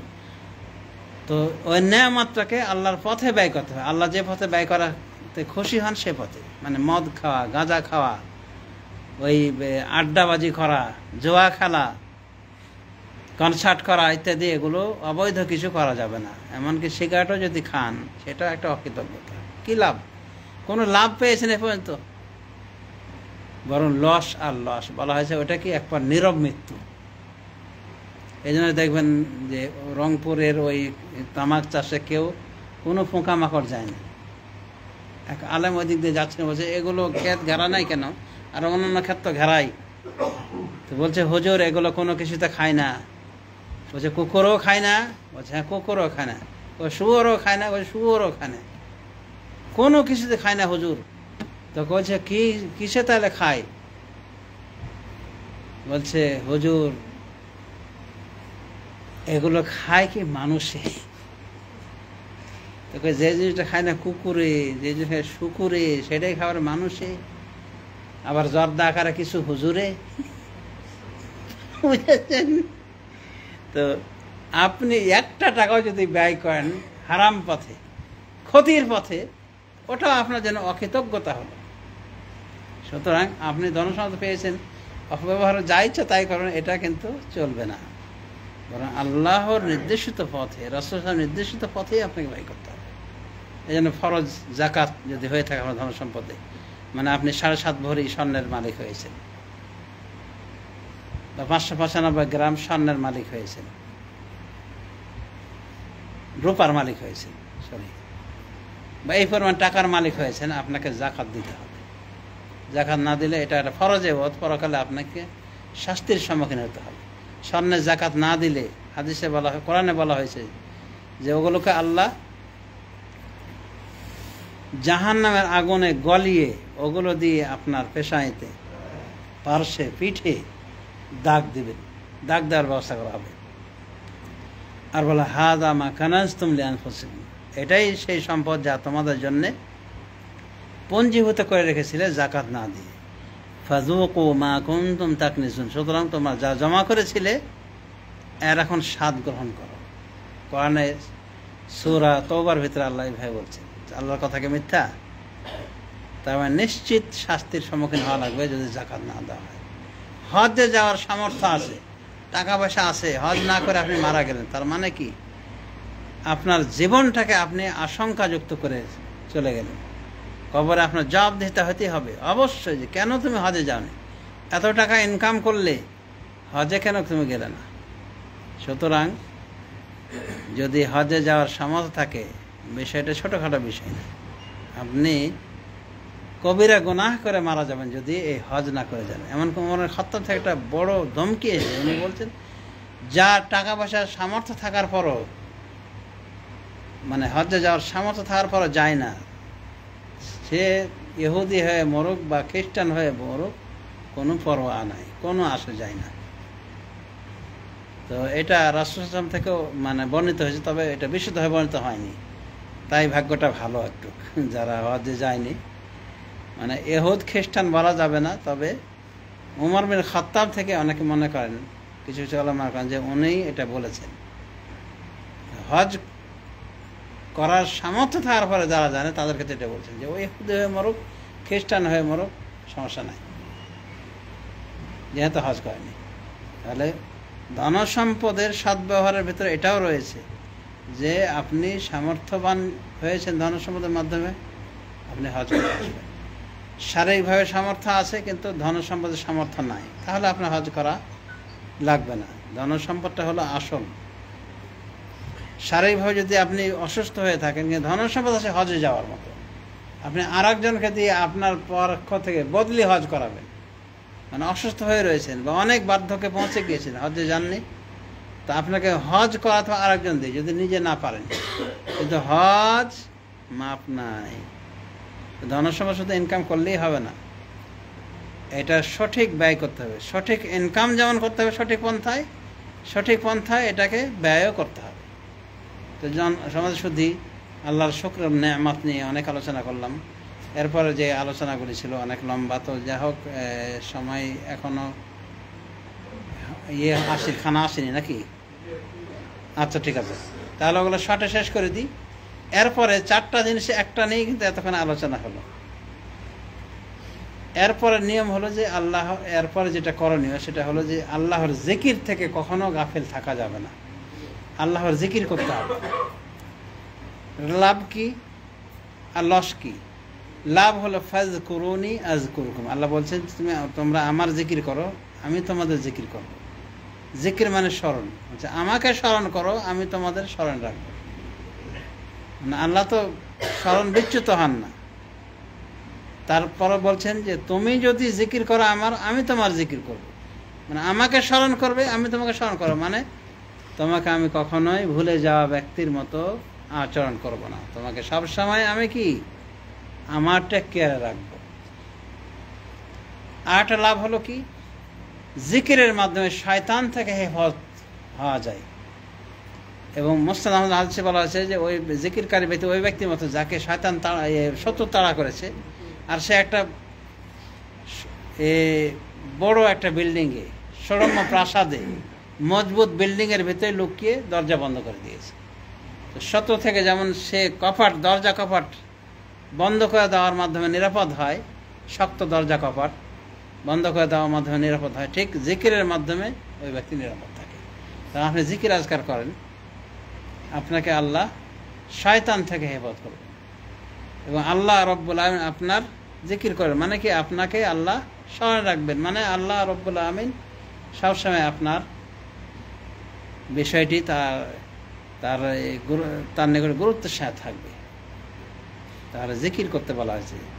জিকির বলতে কি শুধু কিছু শব্দের মাধ্যমে জিকির করতে হবে এটাই জিকির না। জিকির একটা ব্যাপক জিনিস। জিকির ইবাদতের মাধ্যমে হয়। যেমন আল্লাহ বলছে ওয়াকিমিস সালাত আলা যিকরি, তুমি সালাত কায়েম করো আমার জিকিরের জন্য। তাহলে সালাত কায়েম করাটা আল্লাহর জিকির করা, আল্লাহকে স্মরণ করা। কোনোভাবে হালাল হারামের ক্ষেত্রে আপনি হালালটা নিশ্চয় হারাম বাঁচেন, ওখানেও আল্লাহ জিকির করলেন। হারামটা কেন নিলেন না? কারণ আপনার স্মরণ হয়ে গেল যে আল্লাহ তো নিষেধ করেছেন। সুতরাং হারাম নিচ্ছেন না, হালালটা নিচ্ছেন। হারাম হালাল মেনে চলা ব্যক্তি আল্লাহর জিকিরকারী। কোনোভাবে কোরআনকে জিকির বলা হয়েছে, ইন্না নাহনু নাযালনা যিকরা ওয়া ইন্না লাহু লাহাফিজুন, নিশ্চয় আমি এই জিকির অর্থাৎ কোরআনকে নাজিল করেছি এবং নিশ্চয় আমি এর হেফাজতকারী। তো কোরআন হলো জিকির, মানে কোরআন তেলাওয়াত করার মানে কি আল্লাহর জিকির করেন, বরং একটা মহান জিকির কোরআন তেলাওয়াত করা। আমরা তো অনেকে কোরআন পড়াই যায় না, তেলাওয়াত কি? তো যা হোক, তেলাওয়াত কয়েকভাবে বিভক্ত। একটা হলো লফজের শব্দের তেলাওয়াত করা, আর হলো তেলাওয়াতুল আমাল, আমলের তেলাওয়াত করা। তা আমলের তেলাওয়াতটা সাধারণত মুসলমানরা করে। আমলের তেলাওয়াত মানে কোরআনে আল্লাহ বলছে সুদ হারাম করেছেন আল্লাহ, আর বেচা কেনা হালাল করেছেন। তো সাধারণত মুসলমান যারা যারা আখিরাতে চিন্তা ভাবনা করে, সাধারণ পাবলিক হলো সুদ খেতে চায় না সাধারণত, এটাই না? তার মানে সেও কোরআনের একটা আমল করেছে, কোরআনের বিধানটাকে মেনে চলেছে। তো এইভাবে আমাদেরকে শরীয়তের নির্দেশনা মেনে চলতে হবে। কোরআনের তেলাওয়াত কয়েকভাবে হয়, শব্দ কেরাতের মাধ্যমে, পড়ার মাধ্যমে, অনুভাবে আমলের মাধ্যমে, অনুভাবে কোরআন নিয়ে গবেষণা করা। আপনি কোরআনের একটা আয়াত তেলাওয়াত করছেন, এরপরে দেখছেন যে আল্লাহ কি বলেছেন এখানে, এটা দ্বারা কি প্রমাণ হয়, গবেষণা করা। সাধারণত এগুলো আলেম ওলামাদের ব্যাপার, যে তারা কোরআনকে গবেষণা করবে, কোরআনের শিক্ষণীয় বিষয়গুলি মানুষের নিকটে তুলে ধরবে। তো আল্লাহর জিকিরের ভিতরে কোরআন তেলাওয়াত রয়েছে, সালাত রয়েছে, হজ, যাকাতের সমস্ত ইবাদতগুলি আল্লাহর জিকিরের অন্তর্ভুক্ত। কারণ আল্লাহকে স্মরণ রেখেছেন বলেই কিন্তু এগুলো করছে। আল্লাহর যদি স্মরণ আপনার না থাকতো এগুলো করতেন না।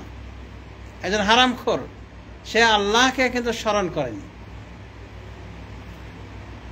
কারণ আল্লাহকে যদি স্মরণ করতো, স্মরণ করার মতো, তাহলে হারাম খেত না, কারণ আল্লাহ তো নিষেধ করেছে। তাছাড়াও ইবাদত বন্দেগীগুলো প্রত্যেকটাই কিন্তু জিকির, বুঝতে পেরেছেন? এছাড়াও এমনি কিছু জিকির রয়েছে যা রাসূলুল্লাহ সাল্লাল্লাহু আলাইহি ওয়াসাল্লাম আমাদের শিখিয়েছেন, যেমন সুবহানাল্লাহ, আলহামদুলিল্লাহ, ওয়া লা ইলাহা ইল্লাল্লাহ, আল্লাহু আকবার, এটা একটা জিকির। লা ইলাহা ইল্লাল্লাহ, এটাও একটা জিকির। তো এগুলো জিকির, এগুলো জবান দিয়ে মানে আমরা জিকির করে থাকি। অনুভাবে আরো বিভিন্ন জিকির আমাদের শিখিয়েছেন, যেমন খানা খাওয়ার সময় জিকির আছে না? খানার শুরুতে কি বলি? বিসমিল্লাহ। যদি ভুলে যেয়ে শুরু করে দেই, মধ্যখানে স্মরণ হয়, কি বলবো? বিসমিল্লাহি আউয়ালাহু ওয়া আখিরাহু, বা বিসমিল্লাহি বিআউয়ালিহি ওয়া আখিরিহি। হাদিস, সহিহ হাদিস রয়েছে, সুনান আবু দাউদের হাদিস, আবু দাউদ তিরমিজির হাদিস। অনুভাবে মসজিদে ঢোকার দোয়া জিকির আছে না? আল্লাহুম্মা আফতাহলি আবওয়াবা রাহমাতিক। বের হওয়ার সময় আল্লাহুম্মা ইন্নী আসআলুকা মিন ফাদলিক, এর অর্থ কি? হে আল্লাহ, আপনি আমার জন্য আপনার রহমতের দরজা খুলে দেন। তার মানে আপনি যেন আল্লাহর রহমতে এখন ঢুকছেন এই দরজা দিয়ে। আর যাওয়ার সময় আপনি কি বলছেন? আল্লাহুম্মা ইন্নী আসআলুকা মিন ফাদলিক, হে আল্লাহ, আমি আপনার ফজল মানে অনুগ্রহ চাচ্ছি। হে আল্লাহ, আমি আপনার নিকটে জীবিকা নির্বাহের জিনিসগুলি চাচ্ছি, মানে রুজি রুটি চাচ্ছি। মসজিদে আসছেন, রহমত চাচ্ছেন, মসজিদে বের হওয়ার সময় বলছেন আল্লাহ, আপনার অনুগ্রহ চাচ্ছি আমি। কত সুন্দর দোয়া! এগুলোও জিকির। ওয়াশরুমে ঢুকতে যেয়ে জিকির, বের হওয়ার সময় জিকির, ঢোকার সময় বিসমিল্লাহ আল্লাহুম্মা আউযু বিকা মিনাল খুবুসি ওয়াল খাবাইস। এই মানে দোয়া পরিপূর্ণ হয়ে বললে এইভাবে বলতে হয়। বের হওয়ার সময় গফরানাকা, হে আল্লাহ, আপনি আমাকে ক্ষমা করে দেন। ক্ষমা করে দেন মানে কি জানেন?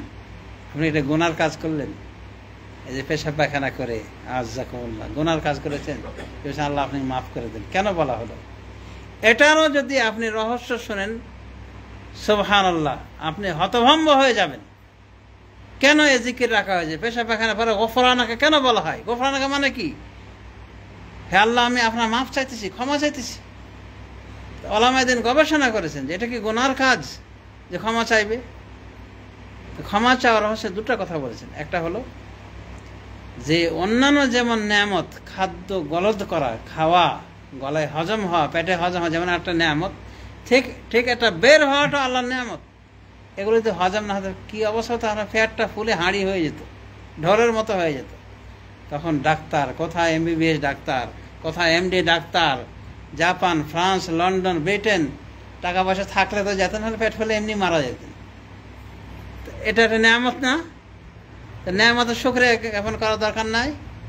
তখন আপনি বলছেন আল্লাহ এই যে নেয়ামত আমাকে দিয়েছেন, এটাকে বের করার যে নেয়ামত দিয়েছেন, এত সুন্দর করে আমি বের করতে পারলাম আমার পেটের কষ্টদায়ক বস্তুগুলি, তা আপনার এই নেয়ামতের শুকরিয়া জ্ঞাপন করে আমি পারবো না, সুতরাং ক্ষমা করে দিন আল্লাহ, ক্ষমা করেন।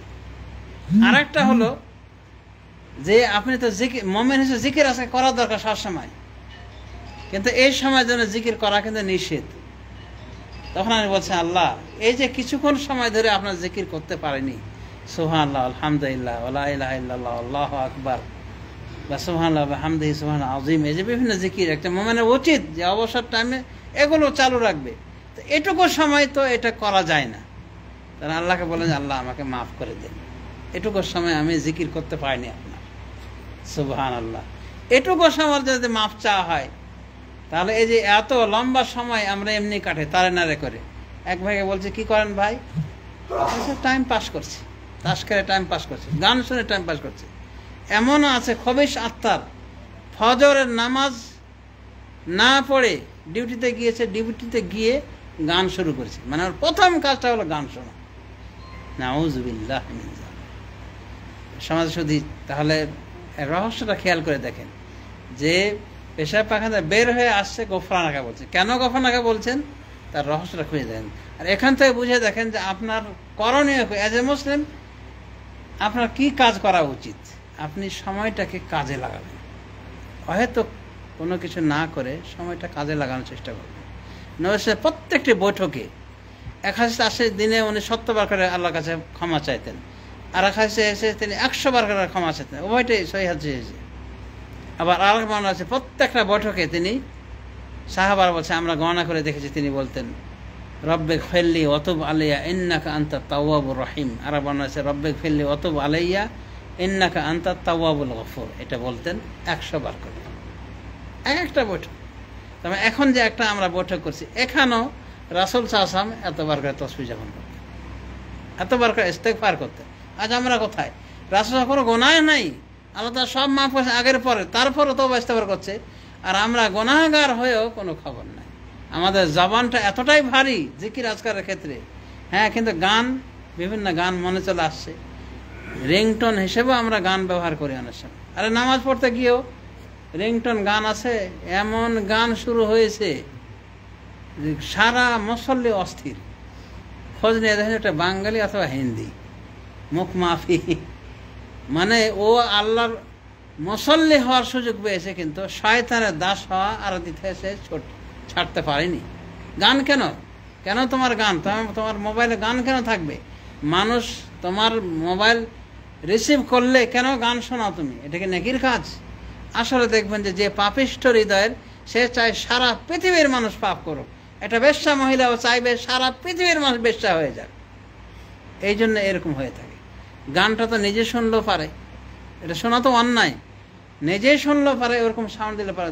দেখবেন এমন জোরে সাউন্ড দিবে যে ও তো শুনছে 14 জনকে আরও শোনাচ্ছে, অস্থির করে দিচ্ছে। পরবর্তী একটা হুজুরও থাকতে পারে, ভালো মানুষও আছে গান টান পছন্দ করেন, কিন্তু ও নিজে শুনবে, অন্যদেরকেও শোনাবে, মানে নিজে পাপিষ্ট, অন্যদেরকে নিয়ে ও পাপ করবে। মানে চাই সারা পৃথিবী এরকম হয়ে যাক, ওর মতোই সব মানে গান শোনা লোক হোক। তো কথাই বলে যে ভালো মানুষ সবাইকে ভালো মনে করে, আর খারাপ মানুষ মনে করে ওর মতো যেন সবাই খারাপ হয়ে যায়, তাহলে আর লজ্জা লাগবে না, মানে একটা সমাজ পেয়ে গিয়েছে, বুঝছেন?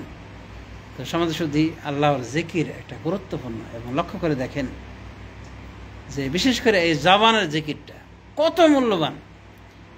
বুখারী শরীফের শেষ হাদিসে বলা হয়েছে কালিমাতানে খাফিফাতানে আলাল লিসান, দুটা কলেমা রয়েছে, খাফিফাতানে আলাল লিসান, জবানে হালকা, জবান কষ্ট পায় না, হালকা, হাবিবাতানে ইলা রহমান, রহমান নিকটে প্রিয়, মানে আল্লাহ রাব্বুল আলামিন অনেক ভালোবাসেন এই দুটি কালেমাকে।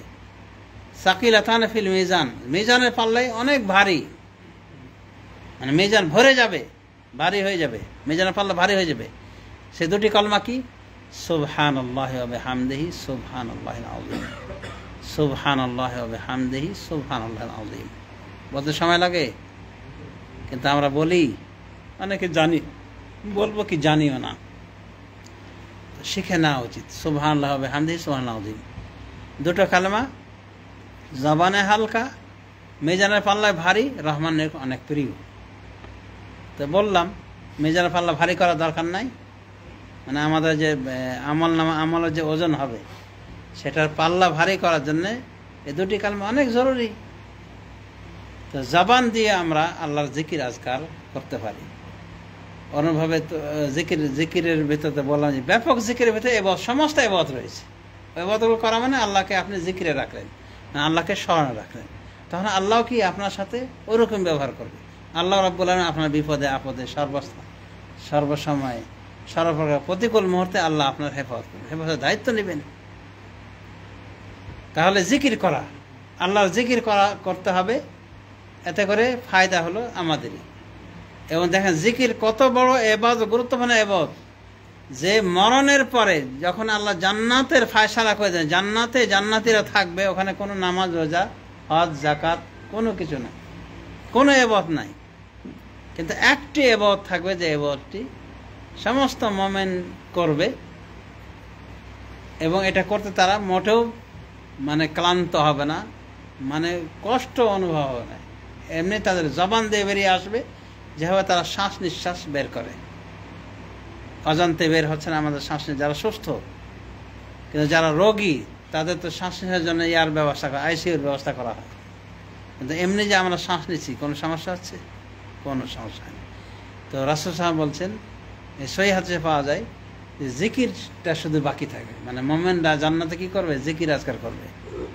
সুবহানাল্লাহ, আলহামদুলিল্লাহ, ওয়ালা ইলাহা ইল্লাল্লাহ, আল্লাহু আকবার, আলহামদুলিল্লাহি রাব্বিল আলামিন, সুবহানাকা আল্লাহুম্মা ওয়া বিহামদিক, দাওয়াহুম ফিহা সুবহানাকা আল্লাহুম্মা ওয়া বিহামদিক, ওয়া তাহিয়াতুহুম ফিহা সালাম। ওদের দোয়া হবে সুবহানাকা আল্লাহুম্মা ওয়া বিহামদিক, সুবহানাকা আল্লাহুম্মা ওয়া বিহামদিক, আর সালাম হবে, তাদের অভিবাদনের শব্দ হবে সালাম, মানে সালাম বিনিময় করবে। ওয়া আখির দাওয়াহুম আনিল হামদুলিল্লাহি রাব্বিল আলামিন, আর তাদের শেষ দোয়া হবে আলহামদুলিল্লাহি রাব্বিল আলামিন। তার মানে জিকির আজকারগুলি জান্নাতের ভিতরে চলবে।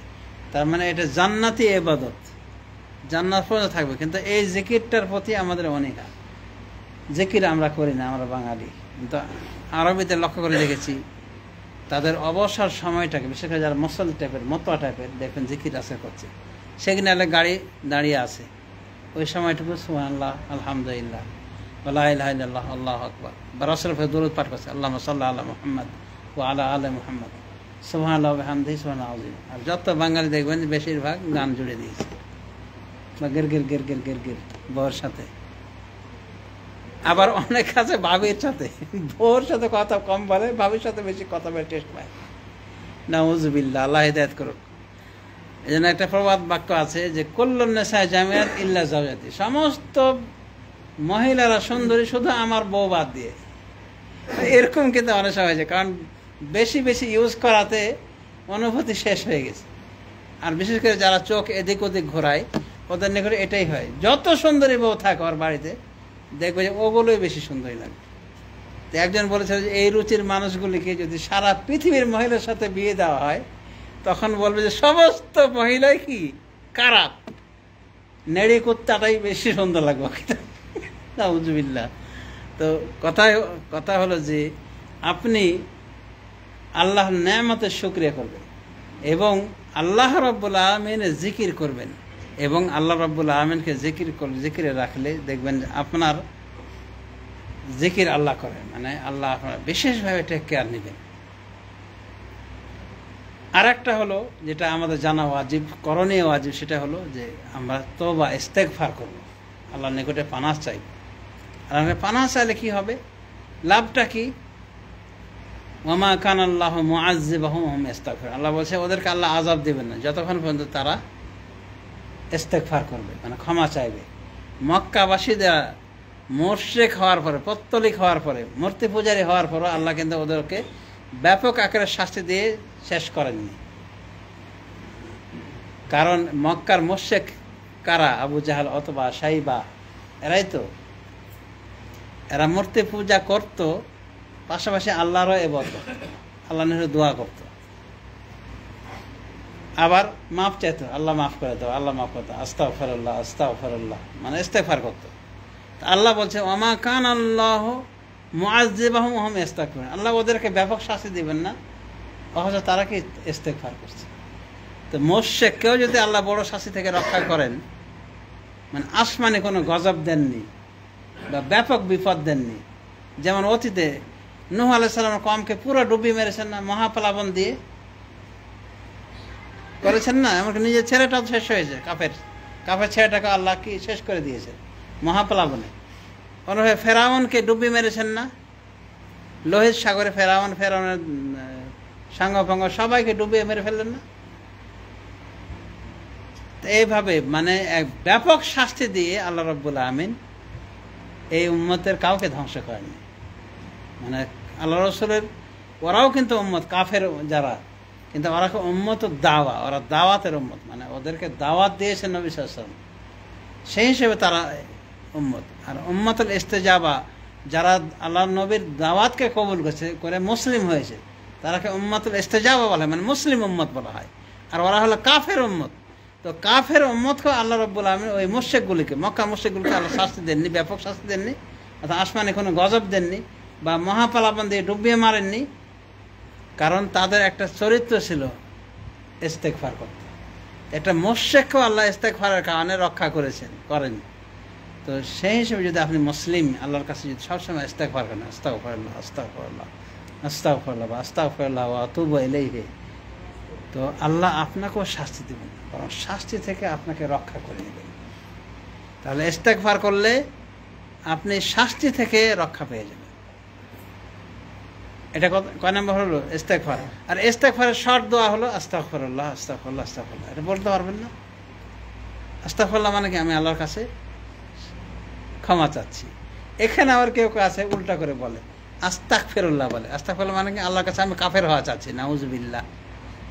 তো কি বলতে আস্তাগফিরুল্লাহ মানে গাইন আছে, মানে গড় উচ্চারণ হবে আস্তাগফিরুল্লাহ। তো এটা হলো শর্ট, এর নিচে আর হয় না। এরপরে আস্তাগফিরুল্লাহ ওয়া আতুবু ইলাইহি, এরপরে আছে আস্তাগফিরুল্লাহ আল্লাযী লা ইলাহা ইল্লা হুয়াল হাইয়ুল কাইয়্যুম ওয়া আতুবু ইলাইহি। এই দোয়াটা যদি পড়ে, হাদিসে বলা আছে যদি সে যুদ্ধ মাঝে থেকে পড়লে যায় তবু আল্লাহ তাকে ক্ষমা করে দিবেন। যুদ্ধ মাঝে পাওয়া কবিরা গুনাহ ক্ষমা, এটা পাঠার মাধ্যমে। তো ইস্তেগফারের মাধ্যমে আপনি জাহান্নাম থেকে কি নাজাত পাবেন, ইস্তেগফারের মাধ্যমে আপনার ক্ষমা হয়ে যাবে, ব্যাপক শাস্তি থেকে আপনি রক্ষা পাবেন। তাহলে ইস্তেগফার করা দরকার আছে না নাই? তো এটা করলে এটা পাবেন। ওমা কান আল্লাহ মুআযযিবহুম ওয়া হুম ইস্তাগফিরুন, আল্লাহ বলছে ওদেরকে আমি শাস্তি দেব না, আল্লাহ ওদের শাস্তি দেবেন না যতক্ষণ তারা ইস্তেগফার করে। আর একটা বিষয়, চতুর্থ পয়েন্টটা বলি শেষ, সেটা হলো আল্লাহর নিকটে দোয়া করা। দোয়া করবেন মানে চাইবেন, আল্লাহর কাছে চাইবেন, দোয়া করবেন, যা কিছু চাওয়ার সব কিছু আপনি আল্লাহর কাছে চাইবেন। উদউনি আস্তাজিব লাকুম, কারণ আল্লাহ নিজে বলছে তোমরা আমার নিকটে দোয়া করো, আমি তোমাদের দোয়া কবুল করব, আমি তোমাদের ডাকে সাড়া দেবো। সুতরাং আপনার ছেলে দরকার, মেয়ে দরকার, শাহজালালের কাছে যাবেন না। শাহজালাল উনি নিজেও একজন মিসকিন। আল্লাহ বলছেন আনতুমুল ফুকারা, তোমরা সবাই ফকির, আর আল্লাহ হলেন, তিনি হলেন একমাত্র প্রশংসিত ধনী। একজন মিসকিনের কাছে, তারপর কখন দুনিয়া থেকে বিদায় নিয়েছে তার কাছে কেন যাবেন? এটা মুশরিকদের কাজ, মাজার পূজারীর কাজ। আল্লাহ কাছে চাইবেন, তো দোয়া করবেন আল্লাহর কাছে, আল্লাহ আপনার দোয়া কবুল করবেন। তো আল্লাহ এমন সত্তা যে দোয়া করলে আল্লাহ খুশি, মানে চাইলেই খুশি, কিন্তু মানুষ তার বিপরীত। এই জন্য এক হাদিসে এক কবি বলছেন যে আল্লাহ ইয়াকদাব ইন তারাকতা সুআল, আল্লাহ রাগ করেন যে তার কাছে চাওয়া বাদ দাও। বনাইয়া আদম ইয়াকদাব হিনা আসর, কিন্তু বান্দার এই ছোট সন্তান চাইলে রাগে, মানুষ চাইলে রাগে। একবার দিলে চাইছেন, দিলে আর একবার যদি চান, বেটা খালি বারবার চায়। কিন্তু আল্লাহর কাছে চান, চাইলে আল্লাহ খুশি। তো দোয়া করার দরকার নাই, আল্লাহর কাছে আপনার সমস্ত সমস্যা মুশকিলা আল্লাহর নিকটে নিবেদন করবেন। তাহলে কি আল্লাহ আপনার দোয়া কবুল করবে, এবং আল্লাহ আপনার দোয়া কবুল করে আপনাকে কি, হয়তো আপনি জাহান্নামে হয়ে গেছেন, কিন্তু আল্লাহর কাছে এমনভাবে দোয়া করেছেন, আকতে মিনতি করে, তওবা ইস্তেগফার করে, যে আল্লাহ আপনাকে ক্ষমা করে দেবেন এই দোয়ার কারণে। তাহলে দোয়ার প্রয়োজন নেই। তাহলে মনে খেয়াল রাখবেন, 4টা বিষয় আমি আলোচনা করেছি, 4টা জরুরি বিষয় আলোচনা করেছি। এবং এগুলোর ফায়দা আলোচনা করেছি এবং বলেছি এগুলো করলে আমরা দুনিয়া আখিরাতে ধন্য হব, সফলতা অর্জন করব। আল্লাহ রাব্বুল আলামিন আমাদের সবাইকে এই 4টি বিষয়ের উপর আমলের তৌফিক দান করুন, আমিন। আল্লাহ রাব্বুল আলামিন আমাদের সবাইকে এই 4টি বিষয়ের উপর আমল শুধু নয় এবং পাশাপাশি আমরা আমাদের পরিবার পরিজনের ভিতরে এগুলির দাওয়াত দেওয়ার চেষ্টা করব। আল্লাহ সে তৌফিক দান করুন। আল্লাহুম্মা ইগফির লিজামিল মুসলিমিন ওয়াল মুসলিমাত ওয়াল মুমিনিনা ওয়াল মুমিনাত। রব্বানা আতিনা ফিদ দুনিয়া হাসানাহ ওয়া ফিল আখিরাতি হাসানাহ ওয়া কিনা আযাবান নার। ওয়া সাল্লাল্লাহু আলা নবিয়িনা মুহাম্মদ ওয়া আলা আলিহি ওয়া সাহবিহি আজমাইন। আলোচনা এখানে শেষ করলাম। সুবহানাকা আল্লাহুম্মা ওয়া বিহামদিকা আশহাদু আল্লা ইলাহা ইল্লা আনতা আস্তাগফিরুকা ওয়া আতুবু ইলাইক। আসসালামু আলাইকুম ওয়া রাহমাতুল্লাহি ওয়া বারাকাতুহু।